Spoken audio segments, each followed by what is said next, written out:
Shalom, shalom, everyone, and welcome to Just a Word, another of our Shabbat teachings.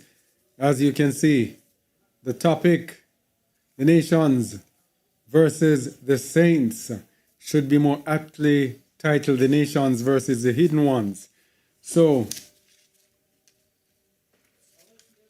we did a teaching on our short videos channel called Are You a Saint? We did it this week. And this one is closely related to it. We had been playing a song. From Sons of Sinai earlier, Redeemed. And the past few weeks, that's what the Most High has been placing, is giving the story of our redemption, giving us more insights into the end times. If you have been missing our teachings for the past few weeks, you have been missing something. Giving us insights into our redemption, what our redemption will look like. And it's more and more looking totally different from what they taught us in religion. Of course, what they taught us in religion was to keep us blinded. Now, as the song says, we once were blind, but now we see. So we are seeing. And I don't know how many people, let me tell you something. You see this channel.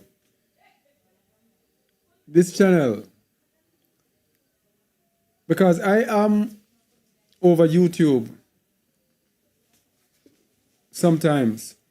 And I look for people who are speaking, to see what exactly are they saying. And the things that we get here, I don't see them anywhere. And those people are getting thousands of views. We get a few hundred views, which goes along with the word. Narrow is the way that leads to life, and few there be that find it.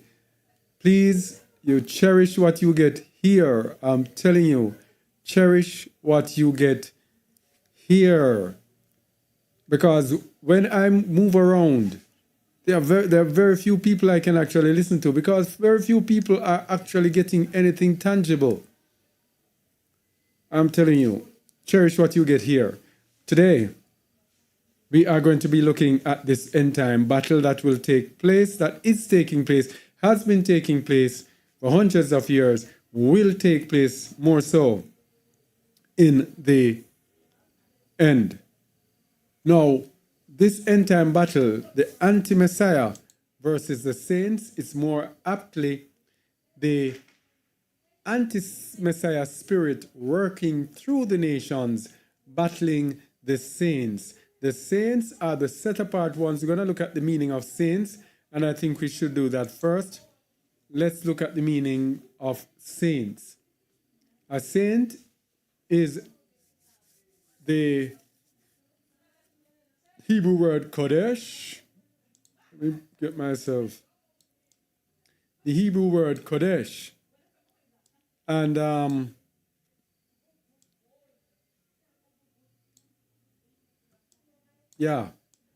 Hebrew word Kodesh, which means set apart, really. Apartness, holiness, sacredness, separateness. It is a people that the Most High has called and set apart for himself. Set them apart from the world, set them apart from the world system. So when the Most High has set you apart, you will not live like the world, act like the world. You would not want to be in the world. You would want to, your ways are going to be different from those of the world. So for example, we tell people about head covering. We tell people about fringes. We tell people about, not shaving their beards. Those are set apart things that the Most High has set apart for his holy people. Understand? Now, when you are there grumbling, oh, but if I cover my hair this, and if I wear a dress this, and if for men, if I shave my beard this, and if I do this and I do that, the Most High wants us to be set apart. His saints are not going to go according to the world system, because the world system is going to be programming his people. Here's the world system, programming his people to not go according to his way. So the world system is going to want to pull us in. That is why when we do certain things in the world system, they start complaining, they start questioning, they start grumbling. Yes? Because their way is to get us away from our way. So a saint will be set apart, apartness, sacredness, holiness. And it says of the Most High, of places, of things. It's like in the Roman Catholic, they say the patron saint of such and such. That's what it's talking about. But at the bottom, you can barely see it's cut off. It says set apartness, separateness. These are the two main things. Let's go to the King James Version, the Strong's definition. It says from 6942, a sacred place or thing, rarely abstractly sanctity, consecrated, dedicated thing.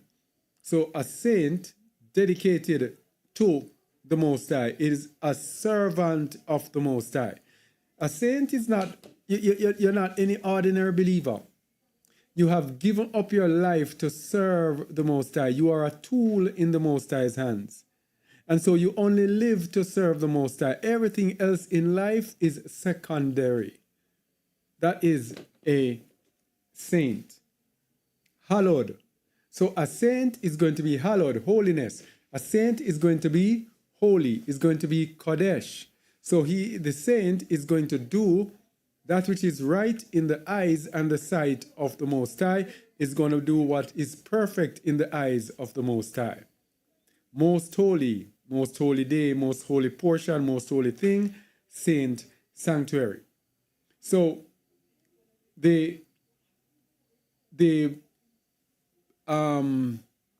someone says in the world but not of the world. But yes, you're going to be in the world but not of the world, but you are also going to want to take yourself out of the world in the end time, as you see the day approaching.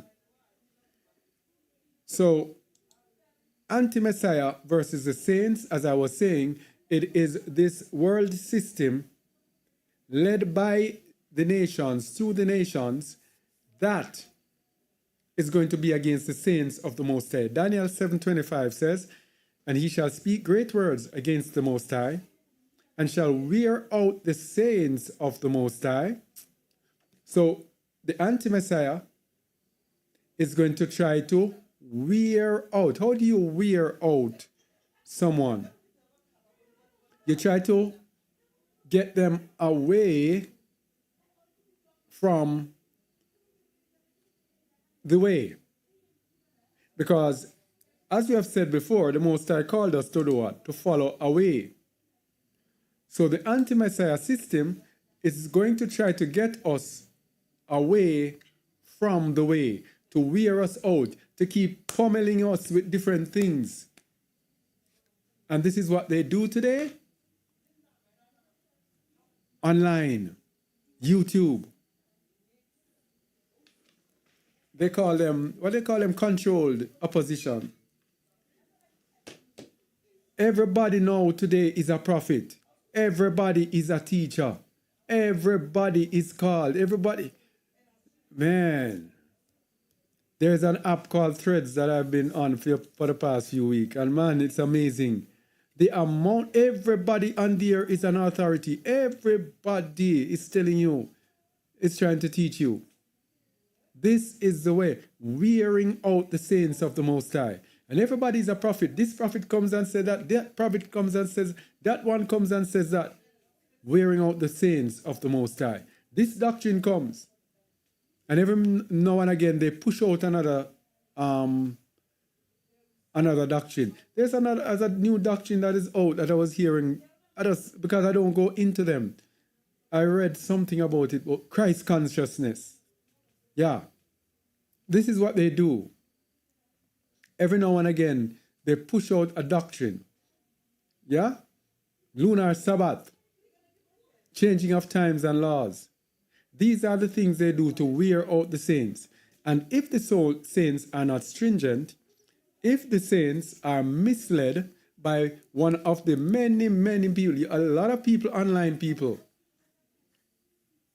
I have a video to do. I don't normally do videos that feature people or feature what people have taught. But this one, if I didn't do it the most, I probably would spank me for it.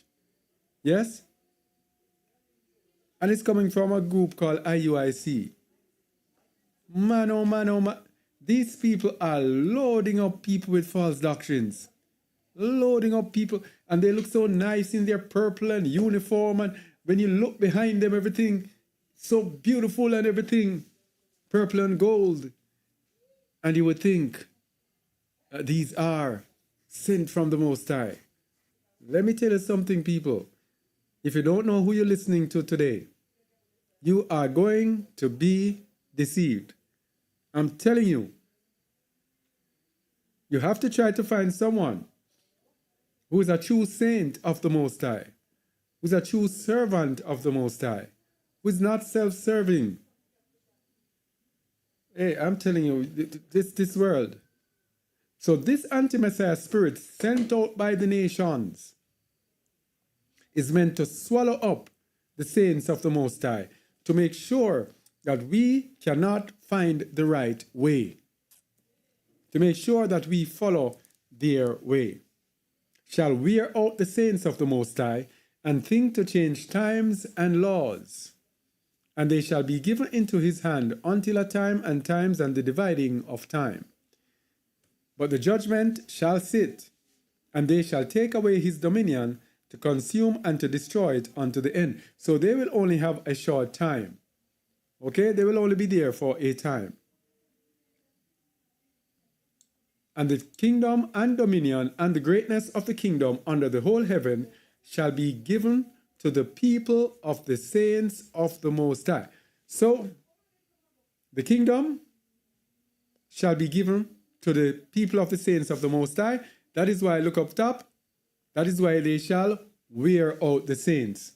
Their target is the saints, to wear them out, because they know that the kingdom belongs, the everlasting kingdom belongs to the saints.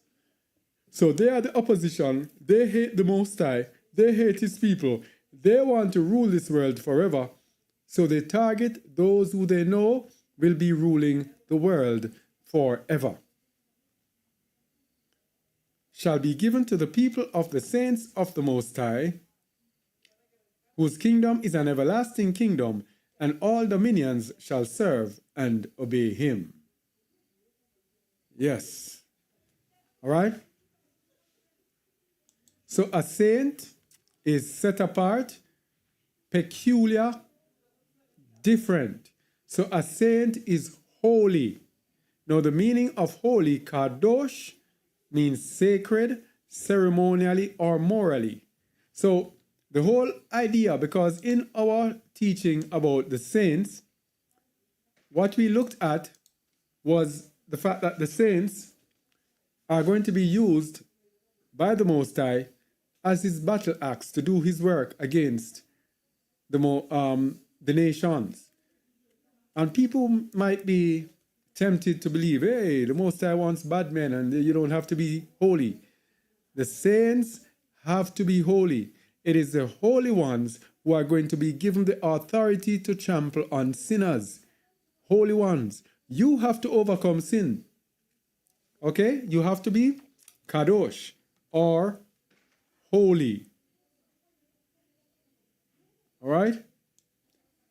As it says in the book of Exodus 19 verse 5. This is nothing new. Now therefore, if ye will obey my voice indeed, and keep my covenant, then ye shall be a peculiar treasure unto me above all people, for all the earth is mine. So you see, we have to obey the Most High, and we have to keep his covenant. That is when we will be a peculiar or a unique treasure unto him. And ye shall be unto me a kingdom of priests and an holy nation.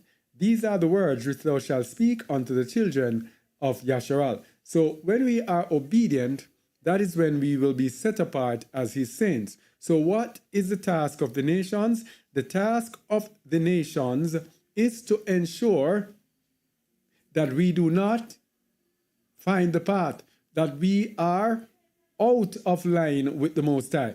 That is why they give us things like the lunar Sabbath. Why do you think they give us the lunar Sabbath? Because the Sabbath is given for us to be holy, to be kadosh. So if you don't keep the Shabbat, because he says it's a sign between him and his people, if we don't keep the right Shabbat, then we don't have the sign between us and the Most High. And if we don't have the sign between us and the Most High, then we are not his people. So they try their utmost best to change times and laws to ensure that we don't keep his feast, we don't keep especially his Shabbat, so that we are totally out of line. That is why we have lunar Shabbat. Yes? And that is why we have Yahusha is Yahuwah, to bring us in line with their worship, with their how they worship their gods. The Most High told us that we must not consider how the other nations, follow how the other nations worship their gods, to say we should do likewise. Yahuwah said we must not worship him in this way. So what do? They give us the Bible, they change the names in there, get us to worship those false names, get us to worship Yahuwah. When we come out now and we find out that, oh, it's Yahuwah and it's a Sabbath, and what do? They try to change the Sabbath by giving us the lunar Sabbath, and they try to get us back into their worship by making our brothers believe in Yahuwah is Yahusha. First, it was Jesus is God. We got over that. Then they came in with people like the people who made the Et Sefer, yeah, and brought them in to say, hey, Yahusha is Yahuwah. Mistranslation. And these are the children of Edom that they used. The Bible tells that, you see, the Apostle Shaul, he said that after the way which they call heresy, so worship I the Alua of our fathers, believing all things that are written in the law and in the prophets. So, if it is not written in the law and in the prophets, how can we believe it? Yes? That is the way the Most High gives us to let us know truth. And so, they bring in their different things to throw us off. Their whole aim, people, is a battle. It's a spiritual battle that is going to end up into a physical battle later on. But there's a spiritual battle that's going on. You have to know, because the law and the prophets told us in the book of Psalms, in 147 verses 19 to 20, he showed his word unto Jacob, his statutes and his judgments unto Yasharal. He hath not dealt so with any nation, and as for his judgments, they have not known them. Praise ye Yahuwah. So these Edomites are the people that they use to be in the forefront, because our people are so disillusioned. As soon as an Edomite speaks, we think that it is gospel. Oh yes, he said this. When our people speak, when they hear people like me speak, they say, what does he know? Now, I don't know anything, but because I am an Israelite, I'm a child of Yahuwah, who is using to help to wake up his people in the end time, he will tell this fool, this idiot, what he wants to tell them. But our people, wanting this Goliath, are afraid to listen to David. Yes? They want to hear from this great exalted people. Oh, he created the Sefer. Another one of them is World's Last Chance, that's pushing this lunar Sabbath. These are Edomites who they use. And our people are lining up, people sending me, Kazakh, what do you think about this? When I see it, send me something from our people. He showed his word unto Jacob, his statutes and his judgment unto Yasharal. He hath not dealt so with any nation. So let me hear from my nation now. This is an awakening. We have listened to them For they have corrupted us, keeping us into captivity of our minds and keeping us in captivity physically in their world. Now that I'm waking up, why am I listening to them? The Most High is going to give his word to his people. Yes? And he shall be unto me a kingdom of priests and a holy nation. These are the words which thou shalt speak unto our people, the children of Yasharal. So the saint is set apart. But, as I was speaking earlier, our heritage was taken from us because we didn't want to behave ourselves. So because we didn't want to behave ourselves, the Most High took away our heritage from us. Jeremiah 17 verse 4. And thou, even thyself, shalt discontinue from thine heritage that I gave thee. And I will cause thee to serve thine enemies in the land which thou knowest not, for ye have kindled a fire in mine anger which shall burn forever. So this is what happened to our fathers. Okay? The Most High banished them, let them discontinue from their heritage that he gave them. So when they discontinued from their heritage, they lost everything. They lost the law, they lost their way of life, they lost their way of living, how they dressed, how they did everything. Everything. What we are doing now in this awakening is scrambling to find back the old path. Remember, we are followers of the way. And the way is a path, a journey. And what did he say in the book of Jeremiah? Go back to the old path, which is the good way, and you will find rest for your souls. So this is what we're doing. We are striving now to go back to the old path, which is the good way, so that we can find rest for our souls. That is the task that we have ahead of us. Thus saith Yahuwah, cursed be the man that trusteth in man, and maketh flesh his arm, and whose heart departeth from Yahuwah. For he shall be like the heath in the desert, and shall not see when good cometh, but shall inhabit the parched places in the wilderness, in a salt land, and not inhabited. So this is what we're speaking about with man. You have to ensure that whatever you're doing, wherever you're being led by Yahuwah. That you're not following man. Because you see what happens when you follow man. It says, ye shall be like the heath in the desert, and shall not see when good cometh, but shall inhabit the parched places in the wilderness, in a salt land, and not inhabited. In this awakening, now that we are waking up, my people, you have to make sure you're listening to the right people, or else you're going to be under the curse, putting your trust in man. That is why you have to prove all things, hold fast that which is good. That is why our teaching here, we are loaded with scriptures. And it's on the internet. You can go, you can check back at any time. Because I believe that what I'm speaking is the truth. If you don't believe, or whether or not you believe, go and search for yourself and prove it. Verse 7. Barak is the man that trusted in Yahuwah, and whose hope Yahuwah is. So that is what we have to do. When we are coming out now, we have to trust in Yahuwah. So we have to find out those who are led by Yahuwah. All right? Yeah, please, could you, if you like, please. And if you could leave a comment as well in the, I know comment in the chat is okay, but comment on the video itself. Anyway. So when our heritage was taken from us, it says in verse 4, he will cause us to serve our enemies in the land which we knew not. This is just one of the curses that we go under. When the heritage is taken away from us, we go under curses.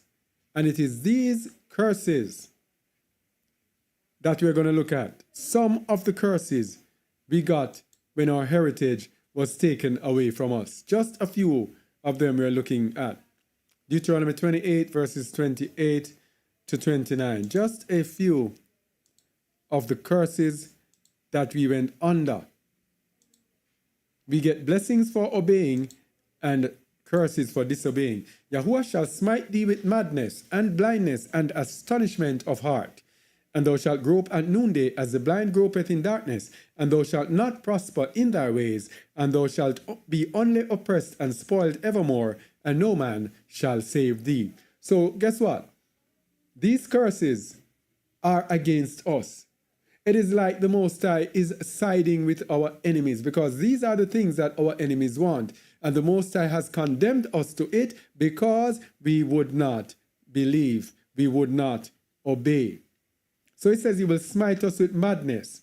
Madness is drunkenness. Remember in the book of Jeremiah 51, it says, Babylon has been a golden cup in Yahuwah's hand to make the earth mad. The earth has become drunken, therefore the earth is mad. So we have become drunken in Babylon. So when our heritage is taken away from us, being given into Babylon is our madness and blindness, because the nations were allowed to blind us. Blindness in part has happened to Yasharal until the fullness of the Gentiles be come in. So when our heritage is taken away from us, we are blind, which means we cannot see. We cannot see truth. We cannot see what is right. We cannot see. We are easily deceived. And astonishment of heart. That means that whatever we see, we will be perplexed. We will be astonished at it. We will not be able to see the truth. We will not be able to understand truth. And thou shalt grope at noonday as the blind gropeth in darkness. So no matter where the light is, no matter how we tell you the truth, you cannot see it. Noonday, the sun is blazing, and yet still you're groping. So the word is being spoken, and this is what we see happening to people. Whenever I go anywhere, I'm going trying to teach people. You see, people just can't understand. Sometimes it doesn't even make sense I even speak on certain things, because they don't even have the foundation. They are groping at noonday. Even though the word is right there before them, they cannot see it. And thou shalt not prosper in thy ways, and thou shalt be only oppressed and spoiled evermore, and no man shall save thee. All of these things are what we have gone through. Let's look at a couple more curses that we have gone through. 36 to 37. I think this is the religious curse. 36 to 37. Yahuwah shall bring thee and thy king which thou shalt set over thee unto a nation which neither thou nor thy fathers have known, and thou shalt serve other gods, wood and stone. This is what the nations have been allowed to do to us. They give us their gods of wood and stone and have made us worship their gods. Now, even when we awaken to try to serve Yahuwah, their aim is to try to pollute our worship so much that we still end up in their worship. Yes, that is their whole aim, to get us away from the worship of Yahuwah, because they know the curses and the blessings. They know that if we return to Yahuwah, then we will get the blessings and the saints will rise and rule the world. So their aim and their task is to ensure, by all means, that we never ever rise up.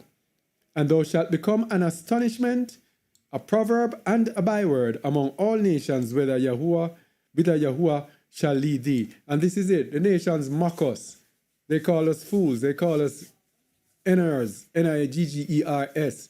You can't even say those certain words in these. The way how these people have polluted everything and are controlling every narrative, you cannot even say every word. Today I hear people speaking and I hear people saying unalive. And you say, what is that coming from? But then you realize, remember when this pandemic thing was going on, and you wanted to say certain things. You cannot even say that thing. I have to be saying that thing that you put in your arm.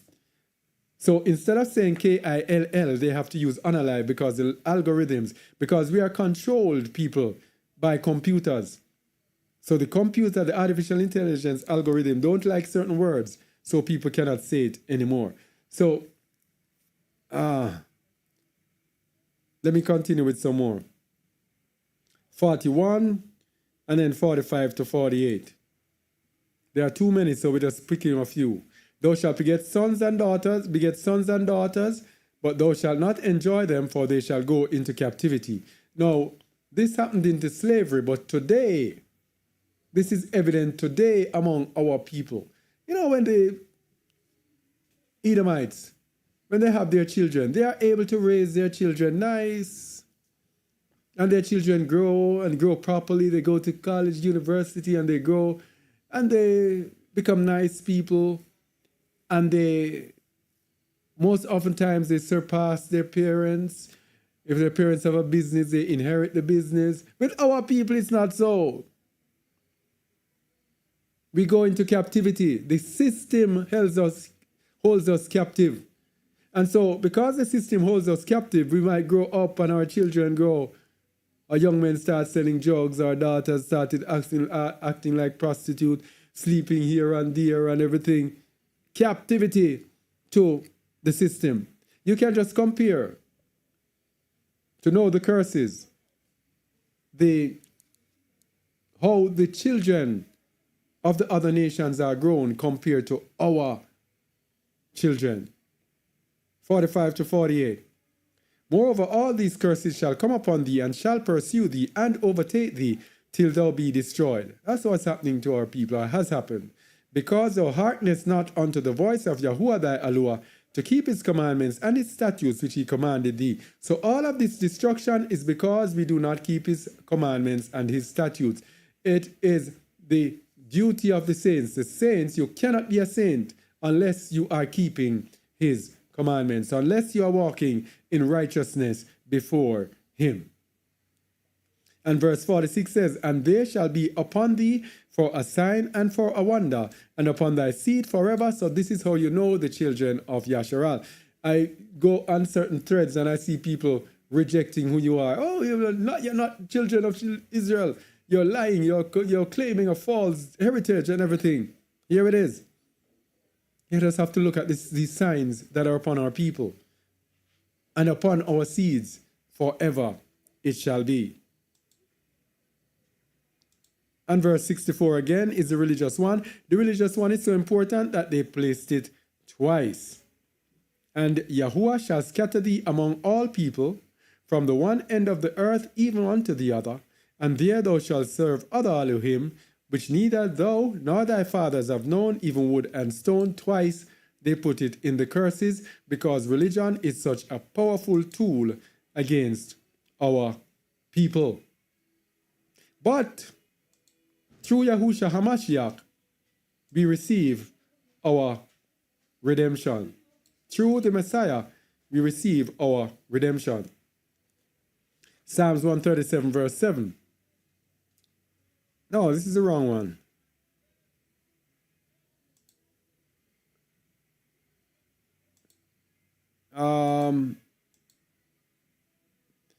Through HaMashiach, we receive our redemption. Let me find it. I think I remember the verse that I used.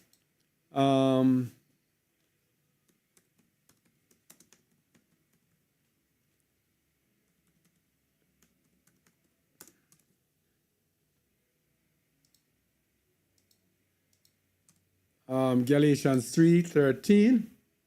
Through HaMashiach we receive our redemption. HaMashiach hath redeemed us from the curse of the law. From the curse of the law. This is another Christian error. When they see this, they say, oh, the law is a curse. Man, you know, one of the things that I have experienced being on threads is the absolute ignorance, blatant, proud ignorance of Christians. When they see this, they see, to them, they would say, Christ hath redeemed us from the curse of the law. That means the law is a curse. Nope. The law has blessings and the law has curses. So now that we are under the curses of the law because we were sent into captivity before our disobedience, HaMashiach is the one who has redeemed us from the curses, the curse that comes with the law. Being made a curse for us, for it is written, cursed is everyone that hangeth on a tree. So for the saints have to be redeemed by the Messiah, which is why you have this verse here. I just showed you that the saints have to obey the commandments. I just showed you that the saints have to be redeemed by Hamashiach. So I'm going to show you the summary of both of these, Revelation 14:12. Here is the patience of the saints. Here are they that keep the commandments of Yahuwah, number one, and the faith of Yahusha, number two. You must keep the commandments to be a saint, and you must have the faith of Yahusha, Hamashiach. We're going to see the importance of being saints later on. Now, I don't know. This verse here is out, this thing is out of place. I don't know where it come from. So, being our redemption means he came to bring us back to the righteousness of the law. Being a saint, you cannot separate yourself from the law. Yes? You cannot separate yourself from the law. So being our redemption means he came to bring us back to the righteousness of the law. Matthew 5 verses 17 to 20. So he told us exactly. Matthew 5, 17 to 20. Think not that I am come to destroy the law or the prophets. I am not come to destroy, but to fulfill. For verily I say unto you, till heaven and earth pass away, one jot or one tittle shall in no wise pass from the law, till all be fulfilled. Whosoever therefore shall break one of these least commandments, we're going to look at the account in the books of the Nazarene and show you why you have to prove all things, and show you why we use different things to bear witness, because this verse here is out of place in the Bible. Whosoever shall break one of these least commandments and shall teach men so, he shall be called the least in the kingdom of heaven. So what you are telling people, what you are telling the Christian now, is that yes, it is okay to sin. You're still going to be going into heaven. That's what this is telling us. You can sin and still go to heaven. And people will take this and say, oh, the Bible, Bible only, Bible. Last in our series, we looked at how the Bible is not the inerrant word of the Most High. How the Bible was taken by the wicked, by the Gentiles, and translated to suit their religion, to suit their beliefs. We're going to show this up when we look at the account in the books of the Nazarene. Whosoever therefore shall break one of these least commandments and shall teach men so, he shall be called the least in the kingdom of heaven. But whosoever shall do and teach them, the same shall be called great in the kingdom of heaven. For I say unto you, that except your righteousness shall exceed of the scribes and Pharisees, ye shall in no case enter into the kingdom of heaven. So your righteousness has to be greater than the righteousness of the scribes and the Pharisees. The scribes and the Pharisees keep the commandments. Yes? Let's look at the account in the books of Nazarene to get more insight into this. Here. Because we have to see the true saint.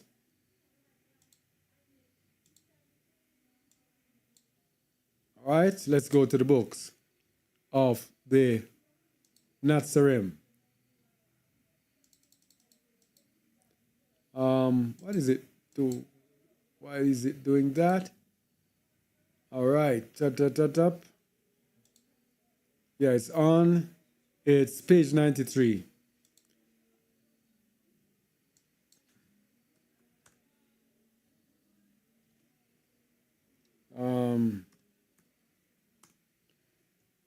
Page 93, 41. Let me see if this is, this should be a little smaller. Yeah. And it says in the books of Nazarene, I have not come to abolish the Torah or to change the teachings of the prophets, but to complete them, adding any necessary clarification and interpreting them to the understanding of men. This is what Hamashiach came for. If this was in the Bible, there would be no Christianity. Christianity is based on the presupposition that the law is done away with. By keeping these things out of the Bible, they are able to support their religion. Notice he said, adding any necessary clarification and interpreting them to the understanding of men. So men will have the law, the saints will have the law, and they will understand the law. That's what he's saying. But the time has come to ask, when will they be put into practice? When will men bring Yahuwah out of the temple, out of the church, the Christian church, that they put him in a building and make him a participant in their daily lives? We have spoken so many times of my experience in Christianity, when people, they live their lives 6 days a week, they live their lives 6 and three quarter days a week, they live their lives unholy. Then on Sunday, they came to the church and nothing was holier than them for the 1 or 2 hours that they will be there. And then when they leave, it's back to square one. Okay? So they have him in the temple. When will men carry these things in their hearts and stop paying them lip service? This is what it's about. It's carrying the law in our hearts. I say with certainty, so long as earth and heaven above it remain, not even the smallest particle shall be deducted from the Torah until the purpose it serves has been completed. Now here is our verse now.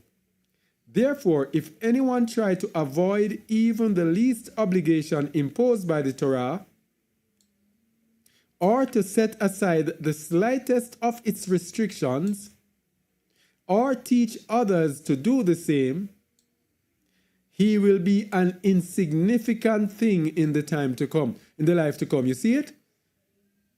In the Bible, it says he shall be called the least in the kingdom. This says he will be an insignificant thing. Insignificant thing means you have no significance. It doesn't mean you will be in the kingdom. It means that you'll be rejected. Yes? So the Bible, again, is not the inerrant word of the Most High. And anyone with any spiritual sense will get the understanding of what we are saying. But whosoever lives by them, leading others to do likewise, will achieve the greatest heights of splendor. Let me put it up some more. Yeah. Will achieve the greatest height of splendor. Okay? So, through Hamashiach,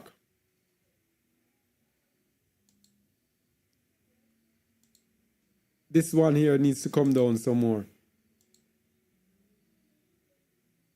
All right, so Yahusha came again to make us understand the Torah. It's very important that we are doing this, that we are showing without a doubt that the saints actually do need to keep the commandments. The saints do need to keep the commandments. Books of the Nazarene, chapter 7, page 72. But which verse was it? I missed out the verse. Let me go and see if I can find which verse it is. Just give me a minute so I can look and see if I can figure out which verse it is. Books of the Nazarene, chapter 7, verses 20 and 21. Yeah. Books of the Nazarene, chapter 7. What page is it again? 72, I think.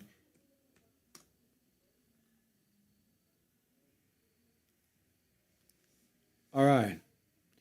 Verse 20. One of the parashim or the Pharisees, who was nearby, said to Yahusha, "We understand your meaning, but where do you stand in relation to the Torah? Have you come to take it away or declare it obsolete?" Yahusha replied, "No one patches an old cloak with new fabric, for this shows up its age without strengthening it. Likewise, no sensible person puts new wine into old wineskins, for this causes them to split the wine pouring out, so neither the wine nor the wineskins have any value. Is it not much wiser to put new wine into new wineskins? I have come to place something beside that which is already there, to hold a mirror to the Torah and to man, so both may be seen with greater clarity." So what did he come to do? Put the Torah and put man, and put a mirror between them, so man can look on the Torah and understand it, and the Torah can look at man, and there can be clarity between both of them. So it did not come to abolish the Torah. The saints have to be walking in his Torah.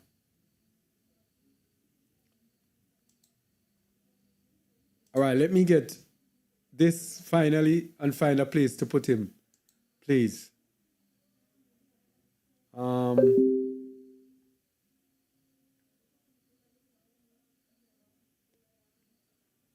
Man, this one needs to go way down. This one, oh, leaders of the world.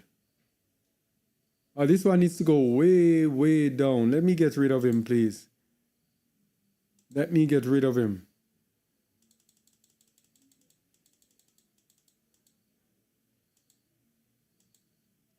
Yeah, it should be after the leaders of the world. All right, so let's get back. That should get me back on track. All right, so hence the New Testament saints. We did it before. Here is the patience of the saints. Here are they that keep the commandments of Allah and the faith of Yahushua HaMashiach. The patience of the saints will be patiently keeping the commandments and having the faith of Yahushua. So it's important for the saints of the Most High to have patience, because they will be going through what they are going through, but the Most High will use them for His will. So these righteous saints will be waiting for their enemies to go into captivity. So this is a unique thing about the saints as well. You would think that these people are so righteous. They are just going to be so nice, and, you know, as some would say, forgiving. But the saints cannot ignore the judgments of the Most High. The saints will have the mind of Hamashiach. And Hamashiach is coming back for judgment, for vengeance. So the saints will have it in the back of their mind, the vengeance of Yahuwah. They will be supporting the judgments of Yahuwah. Revelation 13:9. If any man have an ear, let him hear. He that leadeth into captivity shall go into captivity.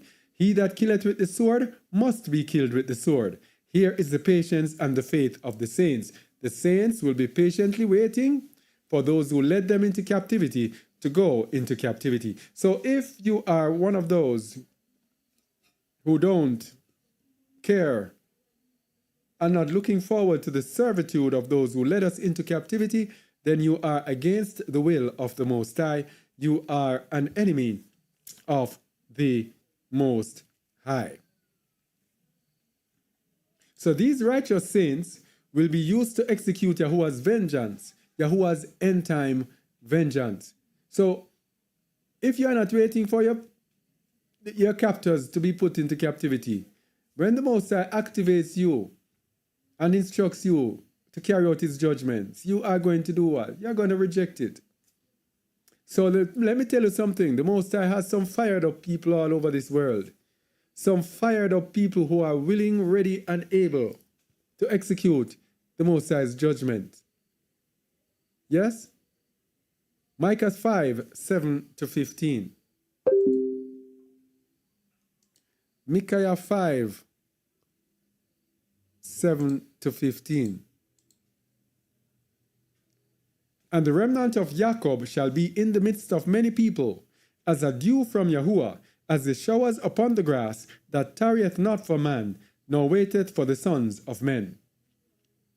And the remnant of Jacob shall be among the Gentiles in the midst of many people, as a lion among the beasts of the forest, as a young lion among the flocks of sheep, who, if he go through, both treadeth down and teareth in pieces, and none can deliver. These are the saints. This is the remnant of Jacob. In the midst of the Gentiles. You see, the nations know these scriptures. The nations know these words. The nations know what is coming up. They know it is us who do not know. Because we have been lulled to sleep in their religion. Their religion of, oh, love. Oh, we're all Christians and God is love. And, you know, those love things that, you know, lovey-dovey things that they say. Yeah? We're so engrossed in that. They've blinded us. We cannot see what is slated for the end. But they know this. So, what do you think they do? Lulled us to sleep in their religion, and then they from the outside plot, plan, scheme as to how they can keep us in our current lot. How they can keep us from having our eyes opened up to these things. Because if our eyes are open, that is what we are going to be looking forward to. But because our eyes are blinded, we are looking forward to the rapture. To the rapture. We are looking forward for Christ to come and pick up us as Christians and take us to heaven. So all of these stories here will be forgotten. Yes? Let me read verse 8 again.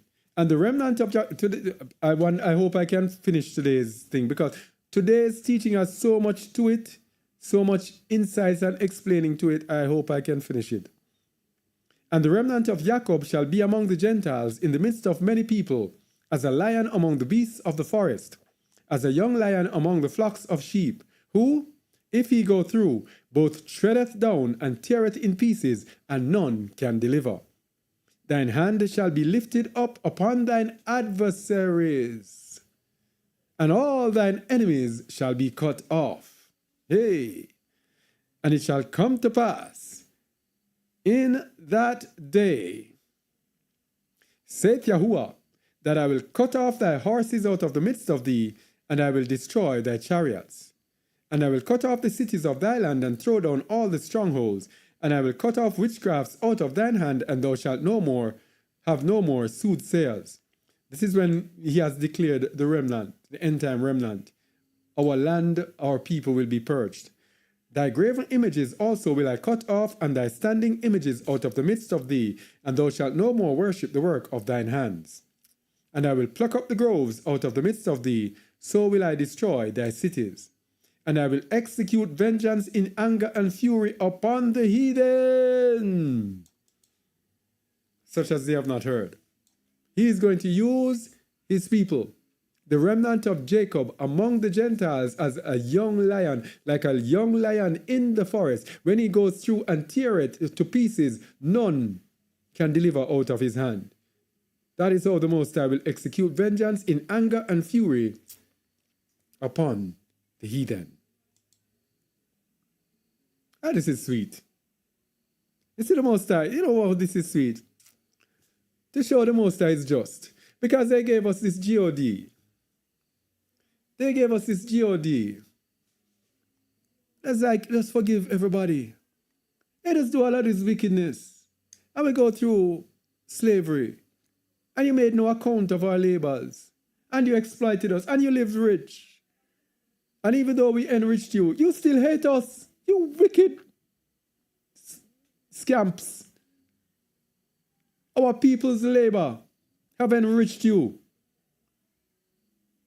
You have become so powerful. You are the powerful nations in the world. You control the world. You rule the world through us, through our labor. and you still hate us.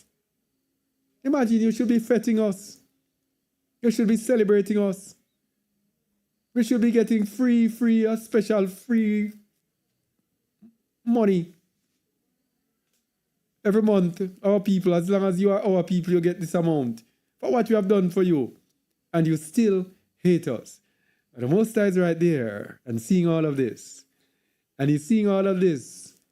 And they, with their religion, let us believe that the Most High is blind. Oh, the Most High is going to forgive us.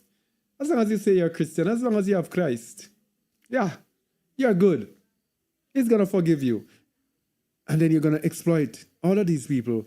Your fathers have left the riches to you, and you benefit from all the labors of these people.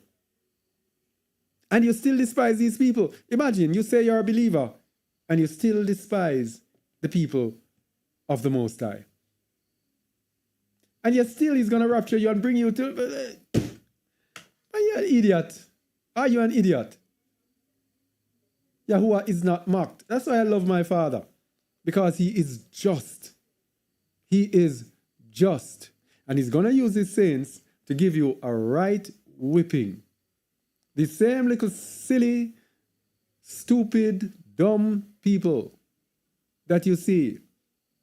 The black people, they call them. But not all black people are our people. But they call them black anyway. The so-called Negroes, so-called black people that you see, these are the people that the Most High is going to be using to exact his vengeance in fury upon you. That is why I tell the Gentiles, especially the tabernacles of Edom, you had better love up our people. You had better give unto our people. Help our people financially.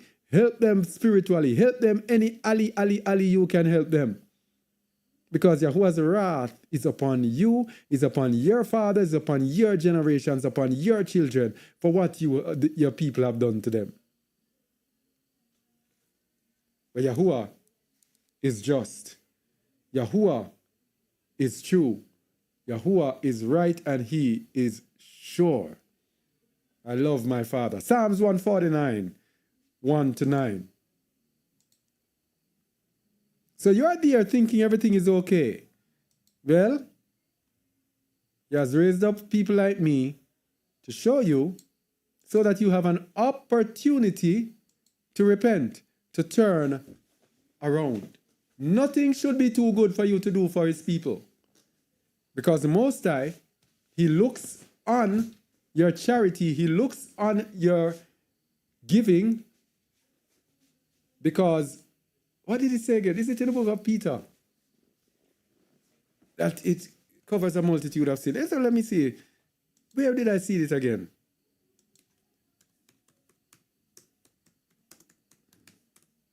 Let me see where it is. Where it is. Where I can find it. Is it here? No, it's converted. Yes. 1 Peter 4 verse 8. My memory is not that bad. And above all things, have fervent charity among yourselves, for charity shall cover the multitude of sins. This is why I tell the Gentiles, this is why I tell the tabernacles of Edom, give to our people. Give. Fervent charity among yourselves, for charity shall cover the multitude of sin. Use hospitality one to another without grudging. As every man hath received the gift, even so minister the same one to another, as good stewards of the manifold favor of Allah. Give to the people of the Most High. Anyway, Psalms 149, verse 1-9. Praise ye Yahuwah. Sing unto Yahuwah a new song, and his praise in the congregation, and his praise in the congregation of saints. Let Yasharal rejoice in him that made him. Let the children of Zion be joyful in their king, as I am now, joyful in my king. Let them praise his name in the dance. Let them sing praises unto him with the timbrel and harp. For Yahuwah taketh pleasure in his people. He will beautify the meek with salvation. So the humble among his people, he takes pleasure in his people. That's why I tell you, for all that they have done to us, they are going to get a whipping. They think the Most High is there silently waiting for the time of his wrath. When the time of his wrath comes, we will not be able to fathom the extent to which he will pour out his wrath upon this earth. Yahuwah is long-suffering, not hoping, because it is not his wish that any man should perish. Long-suffering so that you repent. Let the saints be joyful in esteem. Let them sing loud upon their beds. Let the high praises of Alua be in their mouth and a two-edged sword in their hand. You see it? The saints, joyful in splendor, singing aloud on their bed, yes, but they have a two-edged sword in their hand. What is that? Ready to execute judgment upon the heathen. So the saints of today are going to be here joyful in Yahuwah, but in the back of their minds they are ready to exact vengeance. The nations know all of these things. They are the ones who gave us these scriptures. They know all of these things, so there's a battle that is taking place between the nations and the saints that we think, here's the foolishness, here's our folly. We think that the nations love us. We think that the things that they give us is for our benefit. You have something coming. The food that they give us is to pollute our bodies so that we are corrupted. Everything that they give this world is to corrupt the saints. That is why whenever they are giving their injections, they go first to this land that I'm in, Africa, to pollute our people. Everything is against our people. That's the Psalms 83. And we're going to look at Psalms 83, and we're going to look at one verse in Psalm 83 that we're going to look deeper into, and you're going to see the insights as to how this has to do with the battle between the saints and the nations. Yes? So we have to be ready to execute this vengeance of the Most High. Let the high praises of Yahuwah be in their mouth and a two-edged sword in their hand, to execute judgment upon the heathen and punishments upon the people. These are the saints. These are the righteous, holy, meek, mild people who cannot even hurt an ant. And the Most High makes it like that because they have their version in the world. In the world, they have what they call sleeper cells. I hear that the Muslims have it. The spy networks of different nations have it. In that they will get people to migrate to another country and assume an identity in that country that is so innocent. But they're actually soldiers, agents of the state.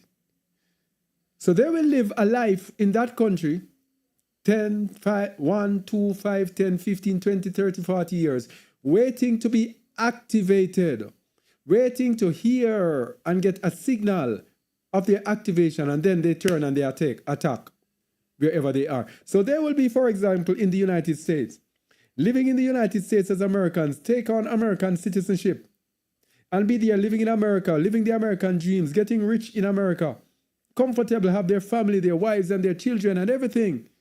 And then when they say it's activate, it's time to forget everything about that. It's the same thing that the Most High does with us. We are there humble, holy, looking as if we cannot even mash an ant. But guess what? His Ruach HaKadosh is in us. And when it's time to activate, his Ruach is going to activate us and tell us what to do. What did Hamashiach say? Whatever he heard the Father say, that is what he does. And he prayed to the Messiah that we should be one, even as he is one with the Father. So being one with them, when he speaks to Hamashiach, the head of the man, will speak to us, and we will know what we need to do. So it's the same principle. Sleeper cell. To execute vengeance upon the heathen and punishments upon the people, to bind their kings with chains and their nobles with fetters of iron, to execute upon them the judgment written, this honor have all his saints. Look at that verse. It's an honor for all his saints. So if you don't have the mindset for this, then it means you are not there where you should be. Yeah? You don't have any hatred for people. You're not going up. But when it's time to execute the judgment of the Most High, look at King Shaul, they call Saul. Yeah? The Most High told him to wipe out the, who was it, Ammonites or Amalekites? One of the ites. Wipe out the ites. Don't save anything. What did he do? He saved some of the cattle and all of those things. The Most High was so angry with him. The Most High wanted everything wiped out. So if we don't have that mind, we will be like Saul. I'm going to be having pity and everything and disobeying the Most High. You have to have the mind to obey the Most High. The nations know this about the saints. That is why the nations are at war with us. That is why they give us their religions. Yes? That is why they pay Christianity.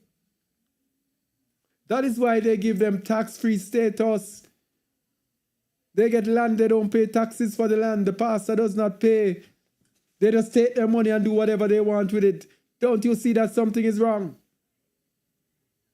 In a nation like the United States of America, that really doesn't care much for religion, the people who are in charge. Yet still, their Senate, their House of Representatives have not come together and said, you know what? And you know that these people who are in these organizations, in Parliament, everyone comes up with a different idea at a different time. So many of them. And this one comes and they propose a bill. Why hasn't anyone proposed a bill to stop Christians, to make Christian pastors now pay? And if they have proposed it, I don't know if they have, why hasn't it been supported? It's because Christianity supports the state. Yes? And why does Christianity support the state? Because Christianity is a tool of brainwashing that brings people from the truth and keeps them blinded. How you know that people are blinded in the truth? You just want to talk about who you are. That's what. If I go on Threads and I talk about I am an Israelite, man, you want to hear. So what? It does not matter who you are, neither Jew nor Greek. Christ has come to do this. That is Christianity. That is why Christianity is paid. To keep us blinded. And if we are blinded, then all of this that we are speaking here, we will not realize it. It's right before us in the book. It says, this honor have all his saints. It's so blatant. All his saints, every one of them, have this honor. The honor to be praising him and have a two-edged sword to execute vengeance on the heathen. It's an honor. And if you put this to Christianity, they want to say, well, that's evil, that's not righteousness. This is right before the Most High. When the children of Israel were going into the promised land, and he told Moses and Joshua, wipe them out. Because they are a polluted seed. As long as they live, they are going to be producing children. And because their bad ways are written in their DNA, they will pass it down from father to children. The only way to wipe out evil is to wipe out all of them. As long as you left one to live, they're going to breed. And when they breed, they're going to pass it on to their children. So wipe them out because they are a corrupted seed. I tell that to the Christians. They will tell you that you are evil and you are this and you are that. You are agreeing with the Most High, mind you. But yet still, you are wrong. You are evil. Hey. But anyway, how do we qualify for rulership as saints? How do we qualify for rulership as saints? The book of Isaiah, chapter 2, verses 18 to 29.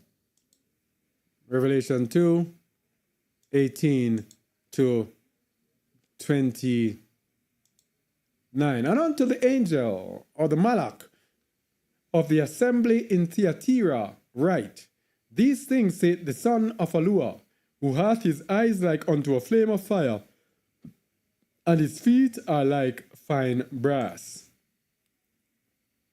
I know thy works, and charity, and service, and faith, and thy patience, and thy works, and the last to be more than the first. So notice what is emphasized here. Again, this is why Christianity is paid. Christianity makes us believe that our works are of no importance whatsoever. Okay? The last, thy works, to be greater than the first, thy works. So we're going to have works. We're going to have charity, we're going to have service, we're going to have faith, and we're going to have patience. These are the hallmarks of the saints. But the works is so important, and Christianity tries to downplay or to remove the works. Notwithstanding, I have a few things against thee, because thou sufferest that woman Jezebel, which calleth herself a prophetess, to teach and to seduce my servants to commit fornication and to eat things sacrificed unto idols. Christianity, again, I tell you, the enemy of the state, but it is the friend, the ally, the weapon of the nations. So Christianity suffers the woman to teach. When women come among us and we speak to women about the role of women, many women get angry and miserable, but this and but that and but that. When we tell them, Eve is the problem, Kwa, your mother is the problem. Our mother, Kwa, was the problem. And the prototype of you. So the man has to be the one that is leading. But the Christian church, almost all of them, women, preachers, teachers, leaders, evangelists, apostles, all of those things, women. And to seduce my children to commit fornication, idolatry, all sorts of idolatry in Christianity. And to eat things sacrificed unto idols, to eat any garbage, eat any food. Christianity says, eat anything. And I gave her space to repent of her fornication, and she repented not. Behold, I will cast her into a bed, and them that commit adultery with her into great tribulation. So, Christians believe that in the rapture, they are going to be taken away. They're going to be whisked away in the rapture. This says that they will be going into great tribulation, except they repent of their deeds. And I will kill her children with death. And all the assembly shall know that I am he which searcheth the reins and hearts, and I will give unto every one of you according to your works, according to your works. Your works. Look, look, look. I know thy works. So we tell people that faith without works is dead. They say no works. Our faith is supposed to lead us through a good conscience to do good works. Even Apostle Shaul said it. Yes? But unto you I say, and unto the rest in Thyatira, as many as have not this doctrine, and which have not known the depths of Satan as they speak, I will put upon you none other burden. So when they speak from the depths of Satan. But that which ye have already, hold fast till I come. And he that overcometh and keepeth my works unto the end, to him will I give power over the nations. You see that? These are the saints now, who are not mixed up in all of that we just said. The saints who will have their works. He will give power over the nations. This is what the nations know. They know this. That is why the anti-Messiah spirit is using Christianity, fighting against the saints, the true saints. And he shall rule them with a rod of iron. So the saints are not going to be easy. Rule with a rod of iron. When iron hits you, it knocks you out. So when the nations are not in line, the saints are going to use the iron to put them back in line. And he shall rule them with a rod of iron, as the vessels of a potter shall they be broken to shivers. Even as I received of my Father, so Yahushua HaMashiach is or has received the same from the Father. He is going to give it to us, the saints, the same way. And I will give him the morning star. He that hath an ear, let him hear what the Ruach saith unto the assemblies. So, the kingdom will be restored. Remember that we were in captivity. Remember that the nations have us in captivity. But the kingdom will be restored through the Ruach of Messiah. That is why the saints are going to have the faith of Yahushua HaMashiach. He is the one that's going to restore them. Acts chapter 1, verses 6 to 9. Acts chapter 1, verses 6 to 9. When they therefore were come together, they asked of him, saying, Master, wilt thou at this time restore again the kingdom to Yasharal? You see, the Bible is all about the restoration of the kingdom of Yasharal. That's what this document is about. But what did they tell us? It's about Christians. And it's about Jesus Christ. And it's about Jesus Christ taking Christians to heaven. It is the restoration of the kingdom, but the disciples, the apostles, they did not understand how it was to be undertaken. Let me explain how it is to be undertaken before we go any further. HaMashiach was to come. When he came and he left, born from the dead. Yes? Through belief in him, we receive power from Ruach HaKadosh. That Ruach HaKadosh is him in us and the Father in us. That Ruach HaKadosh will give us is our down payment on our inheritance. If we use that Ruach HaKadosh properly and overcome, we shall be saved in the end. So Ruach HaKadosh, Holy Spirit, is what we have been given for us to overcome in the end. So when we overcome in the end and he returns, those who overcome when he returns, he will gather them unto himself, and they will be his end time saints, his remnants, who will use to execute judgment upon the world. I hope that summarizes it in a very... And then he will be leading them to Zion for the millennial reign, in which those that led us into captivity shall go into captivity for 1,000 years. They shall be possessed or owned by us to repay for what they did to us for the past 400 to 500 years that they have had us in captivity. Anyway, When they therefore were come together, they asked of him, saying, Master, wilt thou at this time restore again the kingdom to Yasharal? And he said unto them, so is he going to say to them, which kingdom to Yasharal? No, we are going to be raptured to heaven. What are you talking about? Let's see what he says.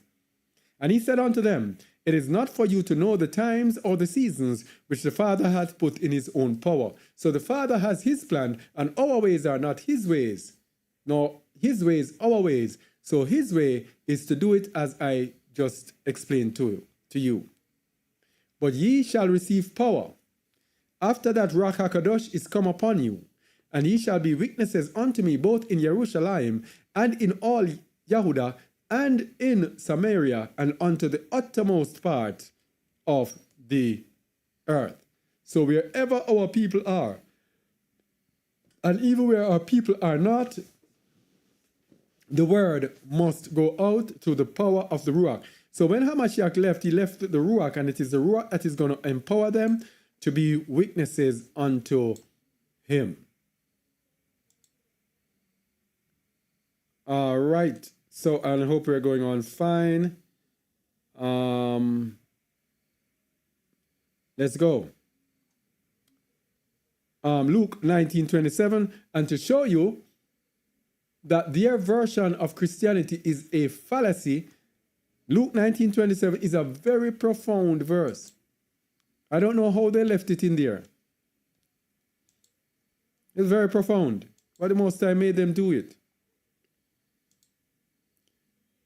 Hamashiach said, but those mine enemies, which would not that I should reign over them, bring hither and slay them before me. He's going to rule the world with an iron hand, but those who refuse to be ruled by him, he's going to slay them. That's why in the book of Psalms 2, it says, kiss the Son, lest he be angry. Let me get that verse, because there's something there. Psalms chapter 2. When Hamashiach returns, look at this. I think it's about verse 8, 12, 11, 10, 9, 8. Ask of me, and I will give thee the heathen for thine inheritance, and the uttermost parts of the earth for thy possession. So these are the enemies that he's going to rule over now. Let's see. Thou shalt break them with a rod of iron. Thou shalt dash them in pieces like a potter's vessel. Be wise now, therefore, O ye kings. Be instructed, ye judges of the earth. Serve Yahuwah with fear, and rejoice with trembling. Kiss the Son, lest he be angry, and he perish from the way when his wrath is kindled but a little. Barak are all they that put their trust in him. So when Hamashiach is coming back, you just want to make him a little angry. Now Hamashiach was the most perfect man that ever lived, the most righteous man that ever lived. He was meek, he was mild. He said, forgive them, they know not what they do. Eh? When he was reviled, he reviled not again. And you see how he's coming back?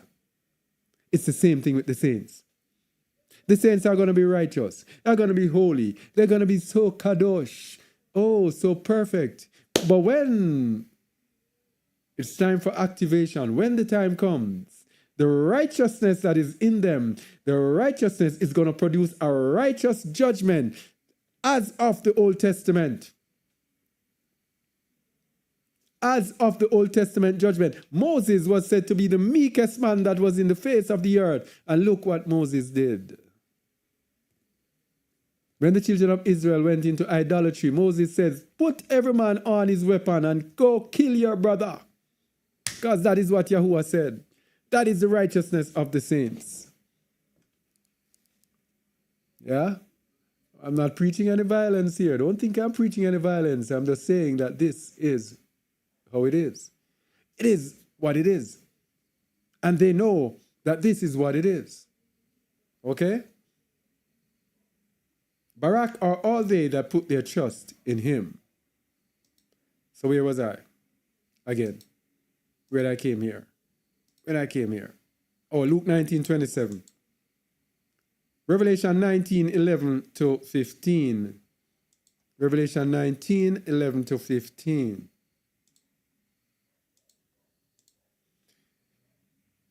And I saw heaven opened. So here is the nice Yahushua HaMashiach that is coming. Nice fellow. Loving, kind, caring. Oh man. This is the Messiah that the Christians love. Oh, he's so loving. He's so this. They love him so much that they remove Yahuwah out of the way and said, Jesus is God. Because they don't want the judgments of Yahuwah. You think Yahuwah is mocked? You think Yahuwah is fool? They don't want the judgments of Yahuwah. So you know what? Let's take Yahushua HaMashiach. But guess what's the ironic thing? When Yahushua is coming back, they're not going to like him. And I saw heaven opened, and behold, a white horse. And he that sat upon him was called Faithful and True. And in righteousness he doth judge and make war. Let me read that again.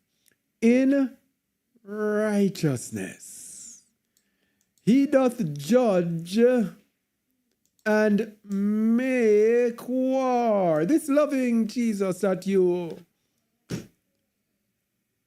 call him Jesus, but it's a different one. This loving Messiah, let me say, that you also love. You love him so much that you use him to remove the Most High.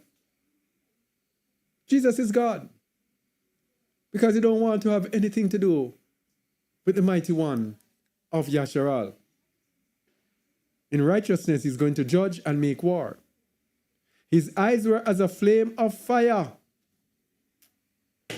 When people's eyes are flame like flies, like when they are angry. Yeah? When you see a man whose eyes are red like blood, fury is in him. And on his head were many crowns.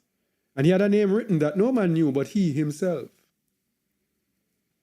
And he was clothed with a vesture dipped in blood, and his name is called the Word of Aluah. And the armies which were in heaven followed him upon white horses, clothed in fine linen, white and clean. This is the righteousness.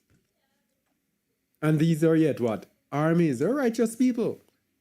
Armies. But what are they going to do? And out of his mouth goeth a sharp sword, that with it he should smite the nations. Gentiles.